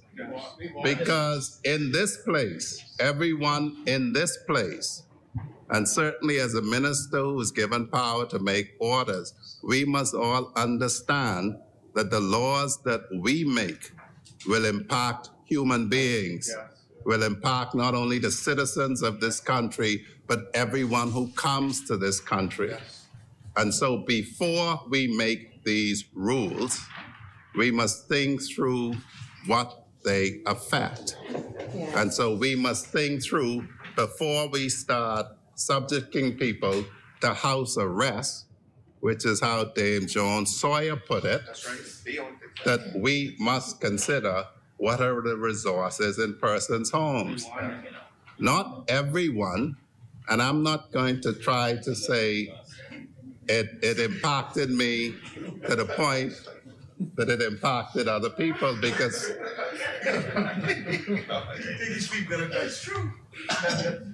people can go on Facebook and they can see that people like myself and Kalani, who may have had a little yard to walk around, we wouldn't be like Mr. Charles Johnson.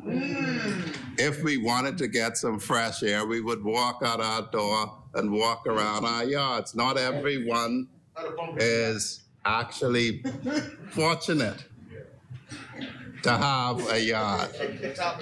And Nabi, I did say that in one of my films. When I was watering the plants, I'd say, here is some water. I can get locked up for going to this pump.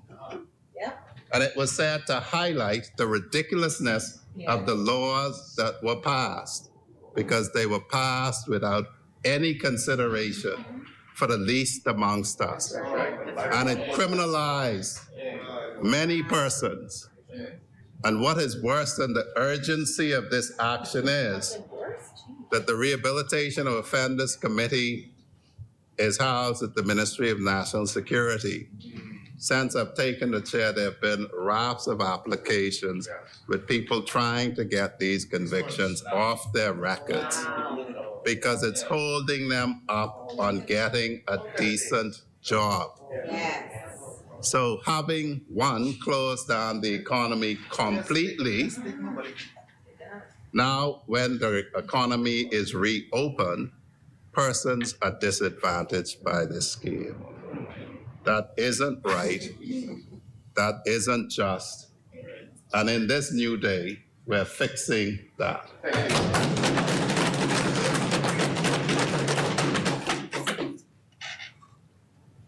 So it should be non-controversial. If you didn't realize going to the pump would have been a crime, Kalani, you now know it was. And I'm sure that you will now support this bill to remove those senseless convictions from people's records. If you didn't realize that the laws that you were making would mean that I can't go to help my sick invalid mother without committing an offense, you now know it. You can now support this bill and these orders that will remove it. If you didn't realize at the time that just wanting to get some fresh air by yourself, not in any big crowd. Now, remember you said you used to go to the gym at hours that you should have been home, according to your order. But that didn't apply to the rest of us. But when you know now that Mr. Charles Johnson has a conviction, this man was so traumatized when I talked to him, he hadn't seen a court in his entire life.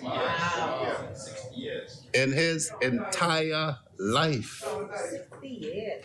And he was traumatized, not because he got a fine and we arranged for it to be paid, but it wasn't enough for him to know he wasn't going to jail, but he was so traumatized by having to go to court at all. And we can never take that from him.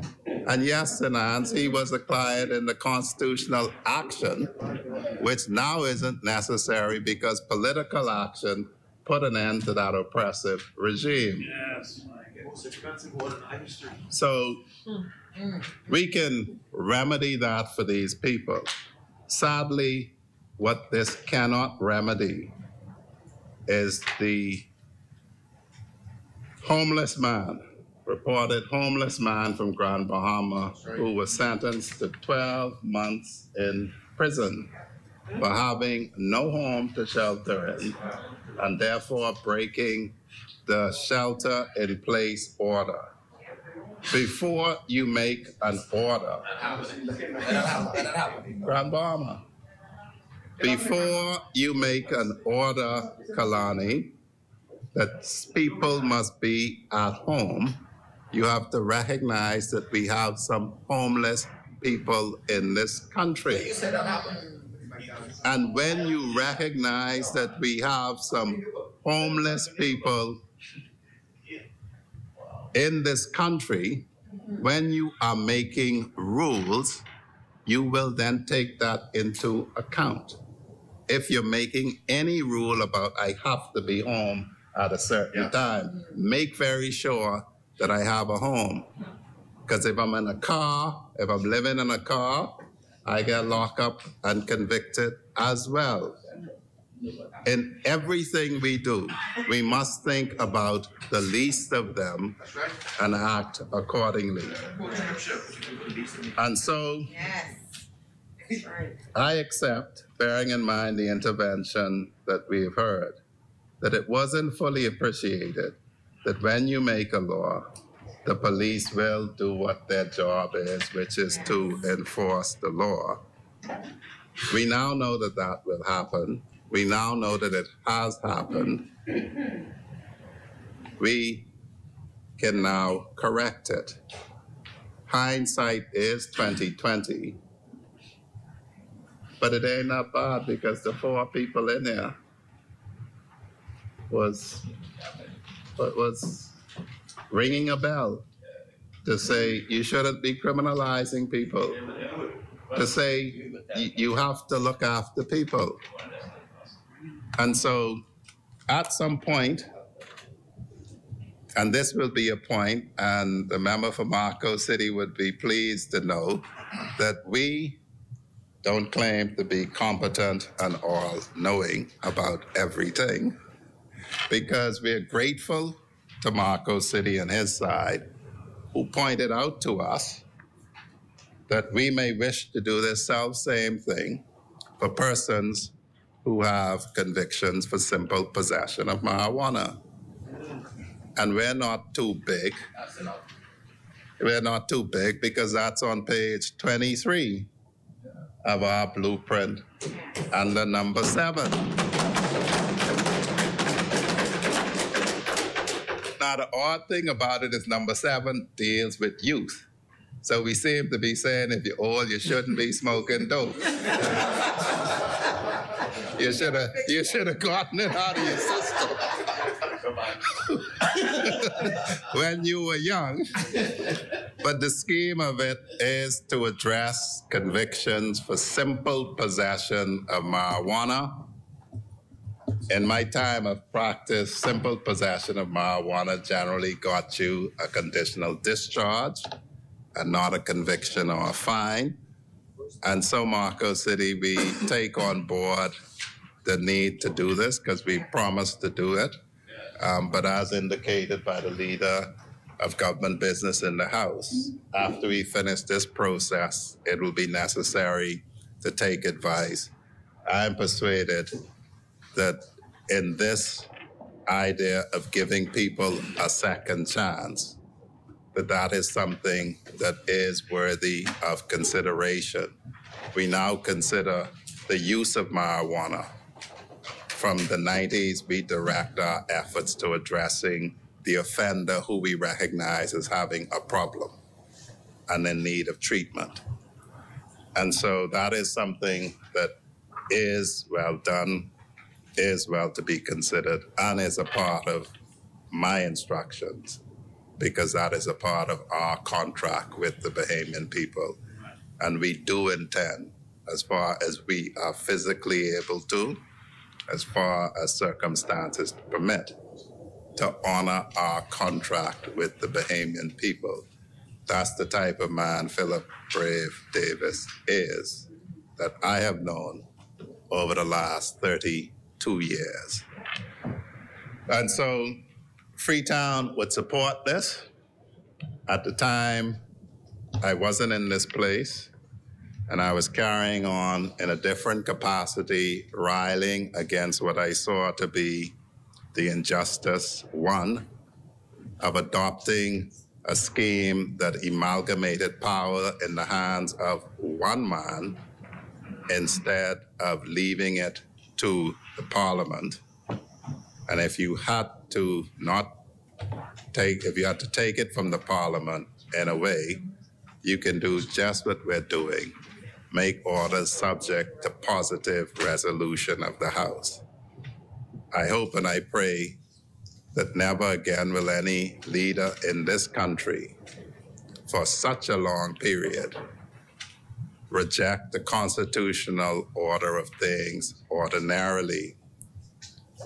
I would hope and pray that we never again see by law power amalgamated into the hand of one man only, because there's a famous letter among theologians that if people wish to look at it, there's a very interesting discussion about the amalgamation of papal power, which is the source of the saying that power tends to corrupt, and ultimate power corrupts ultimately. And so I hope and I pray that the example that we are giving in our thrust to correct the problem, which is it's not for the minister by his edict to do it, it's not by the government to do it, but this House is involved in the need for positive acclamation to the order, positive resolution to agree that this is how we should address this problem. And Marco City, we don't agree on plenty of things, which is odd since we're a blood relation. but on this, we can agree that as far as we're able to, we should act collaboratively. The more people get to express views, the more people are protected. I'm quite certain that if I cannot, for the sake of me and Kalani, I'm not saying that you're not correct, but I cannot believe that 15 people around the table didn't think about the homeless and people who had to go to the pump. That would be a sad commentary on the Free National Movement if that was so. And although we cross swords politically, I don't think so little of the Free National Movement to believe that there could be any serious consideration of those rules and not one man stand up and say, but we have homeless people in this country, but we have people who need to go to the pump. What about elderly parents who require assistance from their children? I refuse to believe that all of the members of the former government was that callous, lacked attention, lacked empathy for the poor for that to be the case. And Kalani, I would just suggest that you own the power now that you had then. You were competent authority then. You will go down in history as being competent authority at the time. And no revision of history will be possible or permitted. With that, Mr. Deputy Speaker, Freetown supports the bill and the order. Thank you, Honourable Member. Is there a second? 1 minute. This order which has been given today. 1 minute.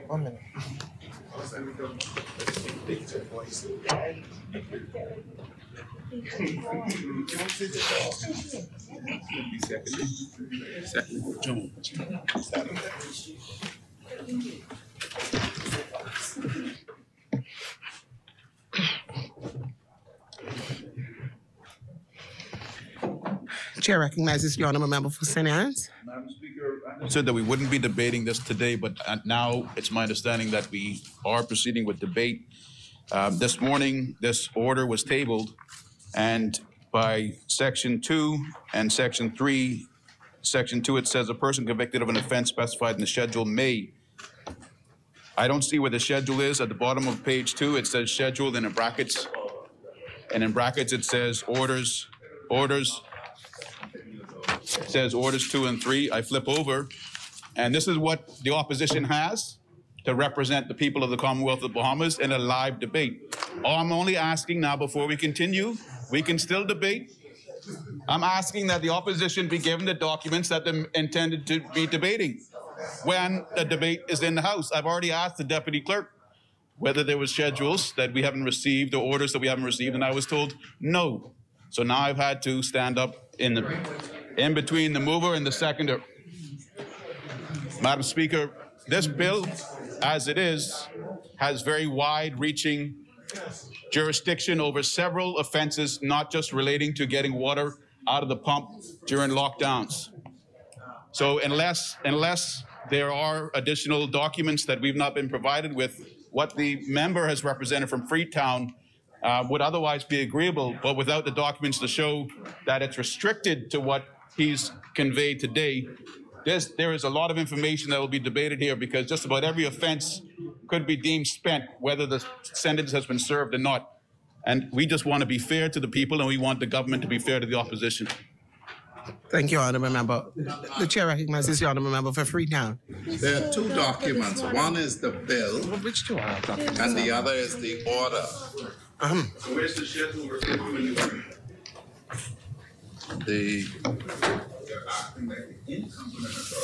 The schedule, and it just takes, it's a matter of printing, formatting. It's 2 pages, so you have the heading schedule. Now look on the second page. The schedule is any breach of restriction or any failure to comply with requirements prescribed in regulation and orders. What is it, Mr. When you have 2 pages of writing, you just continue on down. So it's inelegant formatting. But it's there. But that's about the size of it. You wish to apologize now? It's not the flag for that. Yeah. No. It's a question. Madam Speaker, oblige. The chair recognizes the Honourable Member for West Grand Bahama and Bimini. I believe that you accept that you had it all along. Is that what you're saying? And we do accept that. Honourable Member? Honourable Member for St. Anne? What did the member for West End Grand Bahama say, Madam Speaker? You said you did not have. I do have what Mr. Monroe has indicated. Yeah, that's exactly the document. Thank you very much, St. Anne's. Thank you, Honourable Members, for that clarification.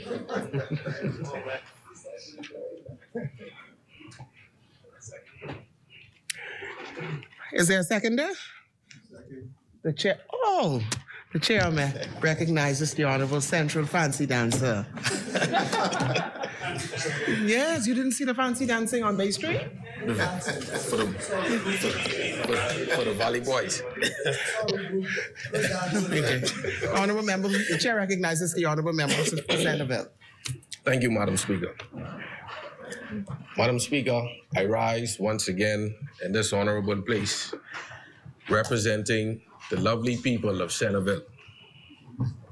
They have given me this privilege, Madam Speaker, to occupy the space and to speak on their behalf on matters of national importance. And for this, I am forever in their debt.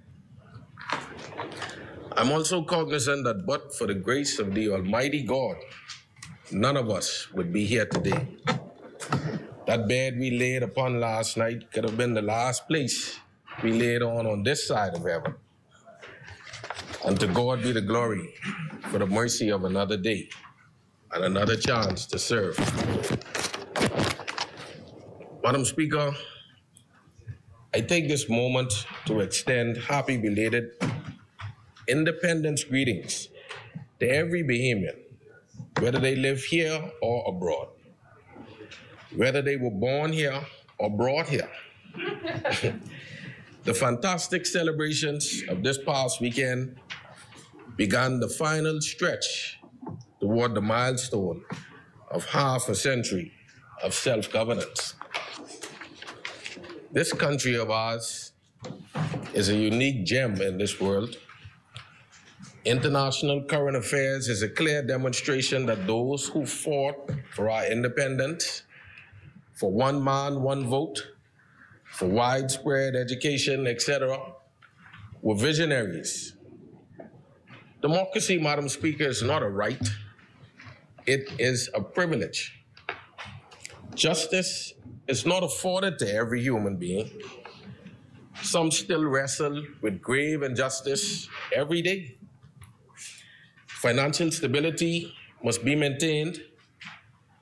Just recently, Sri Lanka has fallen into chaos after their leader declared that that country is bankrupt.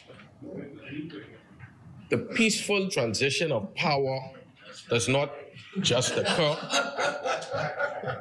It is a decision, Madam Speaker, that we must all collectively make. As we speak, a violent attempted insurrection is being investigated in our big brothers to the north, the United States of America. Thank you. A country known as the beacon of freedom and democracy. However, right here in this little sweet Bahama land, though we have our challenges, we enjoy all of these things. In this next year toward our 50th anniversary of freedom, it is my hope that it will be a time of reflection and recommitment to the advancement of our little piece of heaven on earth. Madam Speaker, in realizing the ups and downs of everyday life, I would like to take this opportunity to extend condolences to several families from the Centerville community, the families of Bernard Farrington, Stephen Bain, Alberta Colley, Lucille Rule, and Yvonne Bain, the queen of Plantal Street, Cloyd Goodman, and Kevin Ellis, the son of Miss Violet Ellis, and as well as my good friend Smeagol from McCullough Corner. I had the fond opportunity to assist Smeagol in going to the polls at the most recent election as he was bound to his wheelchair. And that memory, Madam Speaker, will last with me forever. And it really strikes home the chord that memories don't leave like people do. On a more positive note, Madam Speaker, I wish to commend three lovely ladies of Centerville, Miss Rule, Miss Hannah, and Miss Sherman, who just last week graduated from the Patient Care Assistance Program. And they showed, Madam Speaker, that they are shining examples of hard work and determination still paying off. Madam Speaker, I know I run the risk of getting in trouble with some of my colleagues, but I have to say that in Centerville, we have the best chefs in the Bahamas. And I was delighted to enjoy some of that good Centerville cooking on this Sunday in the major subdivision where we celebrated our independence. And I had, I'll make my way there. And I had the pleasure, Madam Speaker, of being in the fine company of some ladies who have already seen beyond their 70. Ladies like the great Miss Maxine Lloyd, Miss Millie Stubbs, Miss Ambrista, who was the first female taxi driver. Good Angliston woman. And even at their ripe ages, Madam Speaker, they still have the vitality of youthful persons. And it was a pleasure to be in their company on this past Independence Day. I would also wish to say, Madam Speaker, that we took the opportunity to give them their flowers while they are still alive. And in saying that, I refer to Mr. Stafford Turnquest, Mr. Frederick Markey, and Mr. Arlington Gadet, three senior men from the Centerville community who from years past to this present day take the time out of their private lives to instill discipline and good values into the young men of the Centerville community, in particular the Fritz Lane, Sunlight Cottage, and Toot Shop Corner areas, Madam Speaker, and we wish to commend them publicly for their efforts.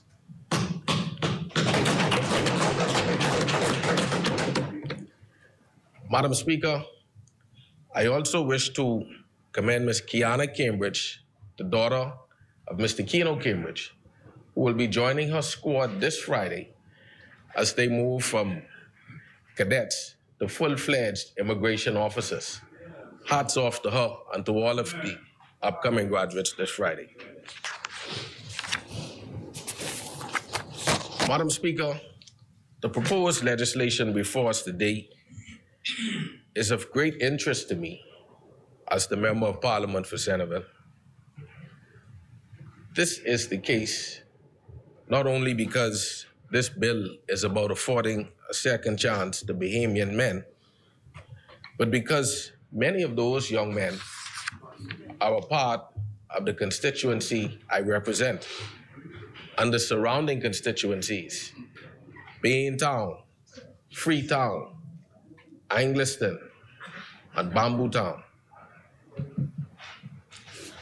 On November 4, 1994, at the 39th Progressive Liberal Party Convention, the then leader of our party, Lyndon Pinling, said, "Our stated concerns and our determination to do something about crime would be insincere and meaningless if what we do is demonstrated only by what we are prepared to do to young people and not by what we are prepared to do for young people." Over the years, there's been no shortage of attempts to combat crime and juvenile delinquency. Though it is not my intention for this intervention to be partisan, it is well known that one of the major political parties in this place has been dubbed the Stop, Review, and Cancel Party. Where would we be today if urban renewal, as introduced in the 2002 to 2007 term, were allowed to grow and not change, diluted, and rebranded? Where would we be today if school policing was not stopped and restarted, but fine-tuned? Where would we be, Madam Speaker, if the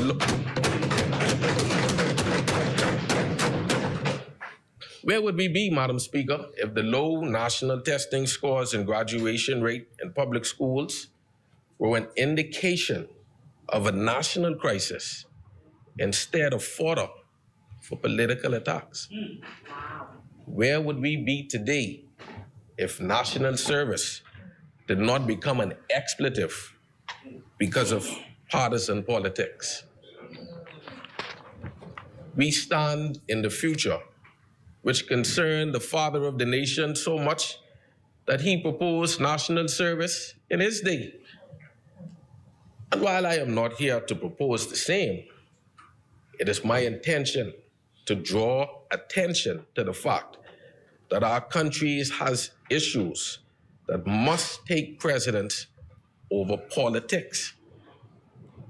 That while both major parties must vie for the votes and confidence of the electorate, it cannot be at the expense of our young people, of our standard of living, our health care, or our future in general. Madam Speaker, many of us have been afforded a second chance at one time or another for some infraction. And I believe it was John Bradford who coined the phrase, "There, but for the grace of God, go I." It is only fitting then that those who have broken the law and have shown that they are rehabilitated be given the opportunity at having a positive, productive life. Our population is not of a size where we can throw away hundreds of young men because of small violations of the law for which they have been punished, rehabilitated, and released. These bills before us vest the power in the minister responsible.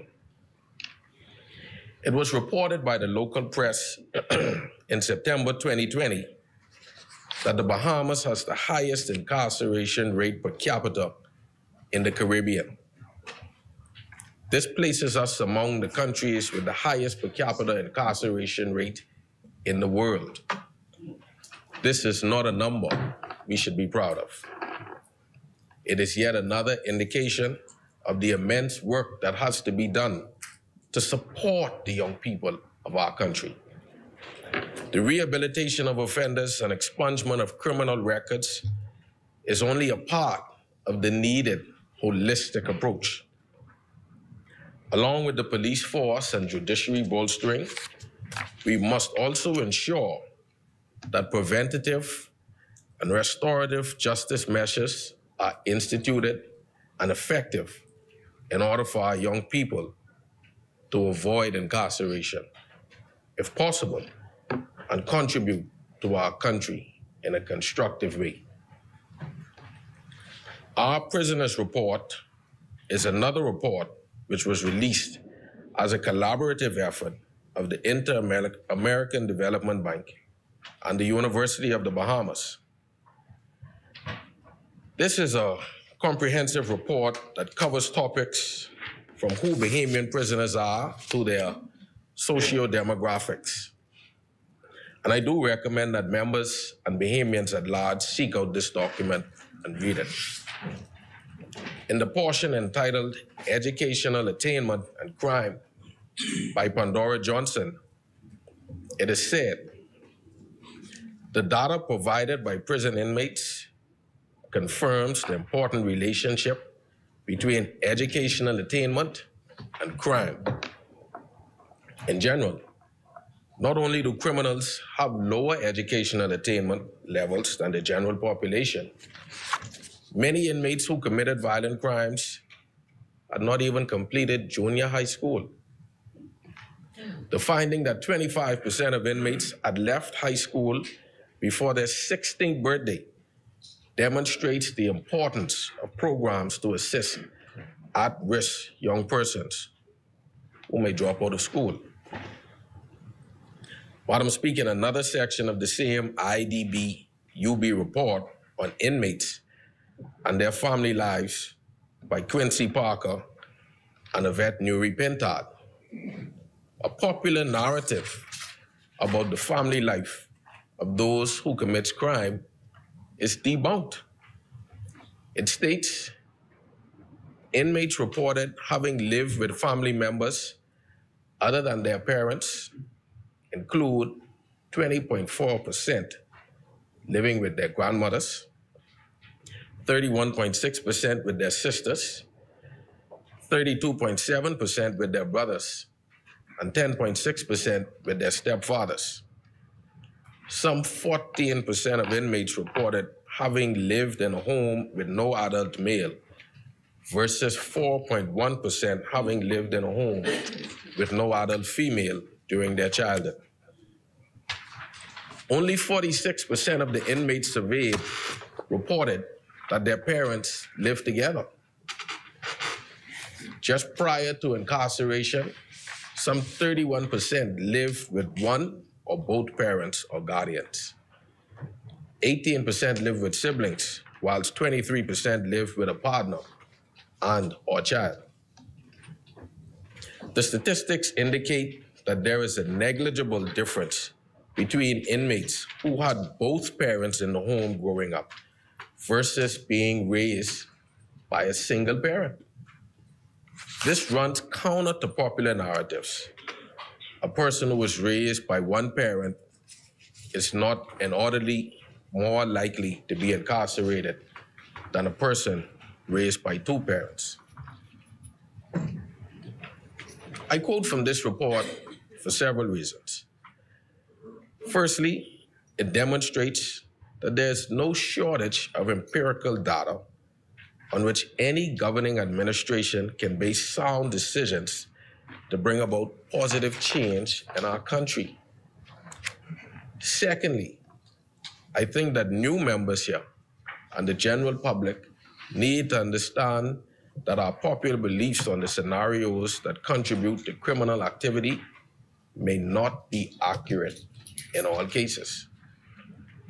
Thirdly, Madam Speaker, these reports and others with similar subject matters should act as a guide toward a bipartisan, holistic approach to crime prevention, detection, punishment, and rehabilitation. To the credit of successive administrations, there are several programs within the Bahamas Department of Correctional Services which contribute to the rehabilitation of inmates and attempts to ready them for re-entry into society. Such initiatives as the Work Release Program, religious services, and vocational training have shown success. In 2011, Prison Superintendent Dr. Elliston Raming released a document where he stated that prison programs worked to reduce recidivism.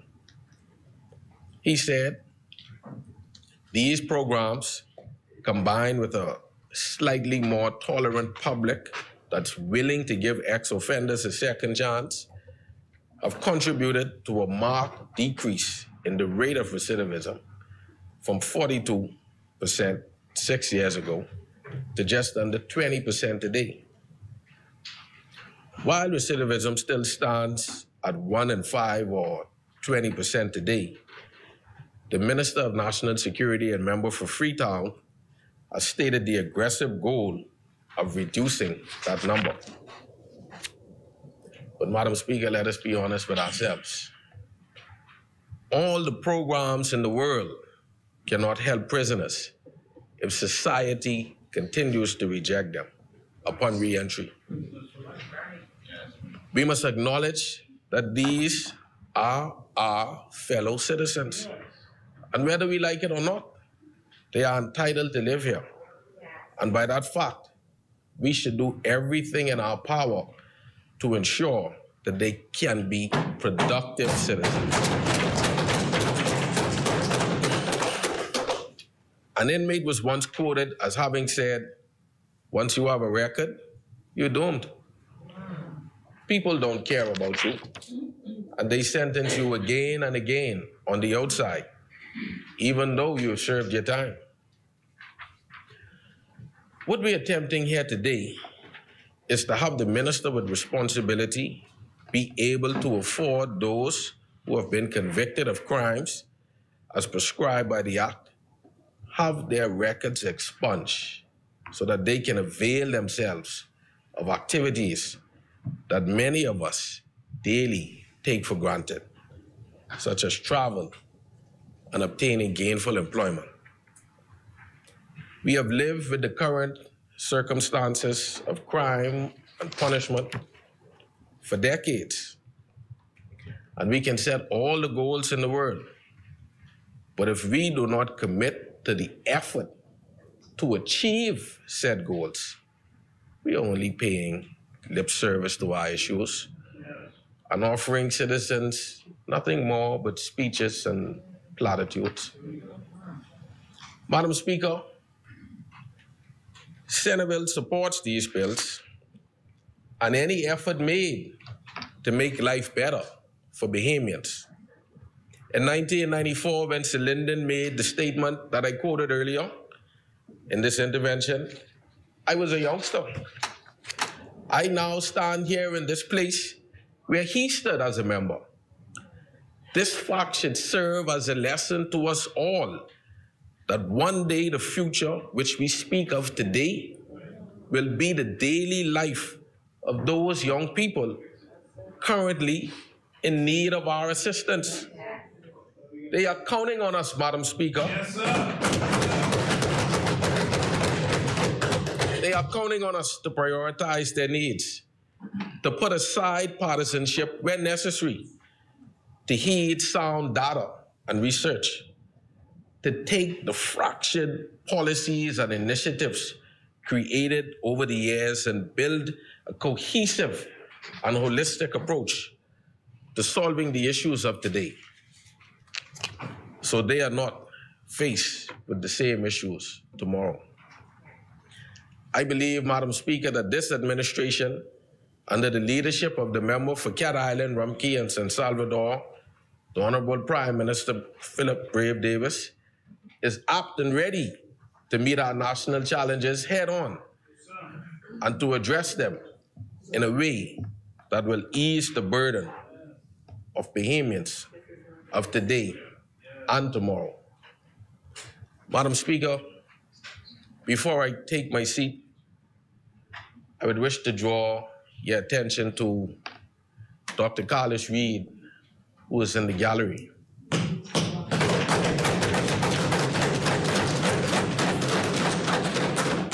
Dr. Carlos Reed, Madam Speaker, the founder of the Hope Center, and I, throughout the period of the lockdown, went to assist many young men, Madam Speaker.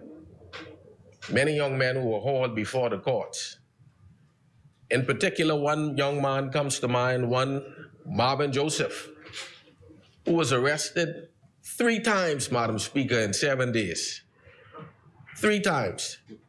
And on the 14th of August, 2020, we appeared with him in court, where it was indicated to the magistrate, Madam Speaker, that he was the sole breadwinner for his 7 siblings, his mother and his daughter, who he supported by selling coconut water and jelly. Marvin Joseph was fined, Madam Speaker, and he had the misfortune of having to spend 2 nights in prison before persons like Dr. Reed and other like-minded individuals came to his aid. Dr. Reed afforded him the opportunity to sell his wares from the Hope Center. And now, Madam Speaker, I am proud to say that Marvin Joseph is the sole proprietor of Marvin's Coconut Water and Things.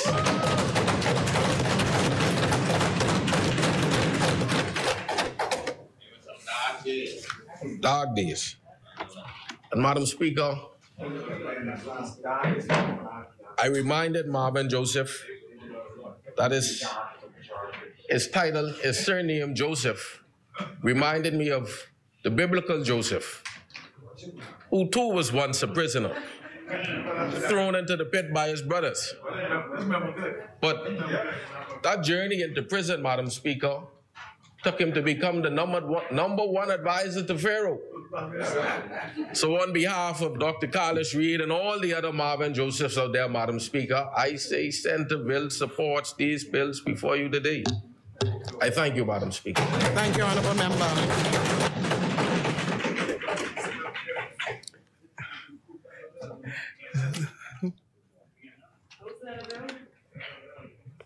What was agreed? It's been moved and seconded that the following bill be read a second time.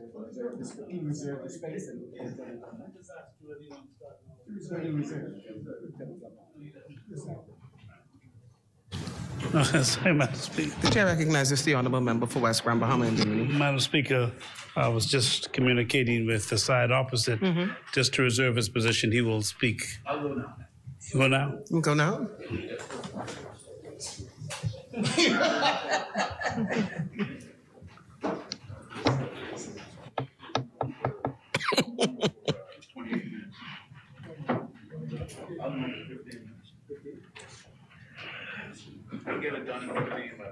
You get it done in 15? Yes, ma'am. Okay, my dear. It's been moved and seconded that the following bill be read a second time and committed. A bill for an act to amend the Rehabilitation of Offenders Act. As many are in favor will remain seated. As many? Okay. Madam Speaker, I'll reserve my time. You reserve your time? Yes, ma'am. Okay.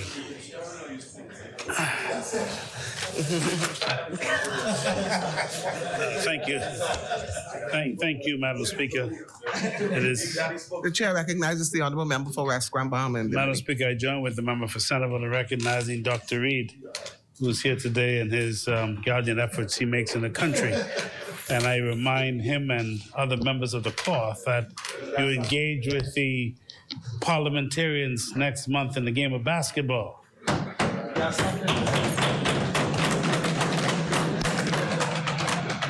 I just wish him to know that under the coaching of the Honorable Philip Brave Davis, the Hoopers intend to win. Who's the starting lineup? You got the big fellas. All the big fellas, right? Okay. The Hoopers. Parliamentary Hoopers. High Flyers. Okay, Parliament High Flyers. Madam Speaker, we now take the suspension for the lunch break. Thank you, Honourable Member. Is there a seconder? Thank you, Honourable Member. It is moved and seconded that the business of this House be suspended until 3 p.m. As many are in favor will remain seated. Those opposed will stand. The motion is agreed. The business of this House stands suspended until 3 p.m. All right.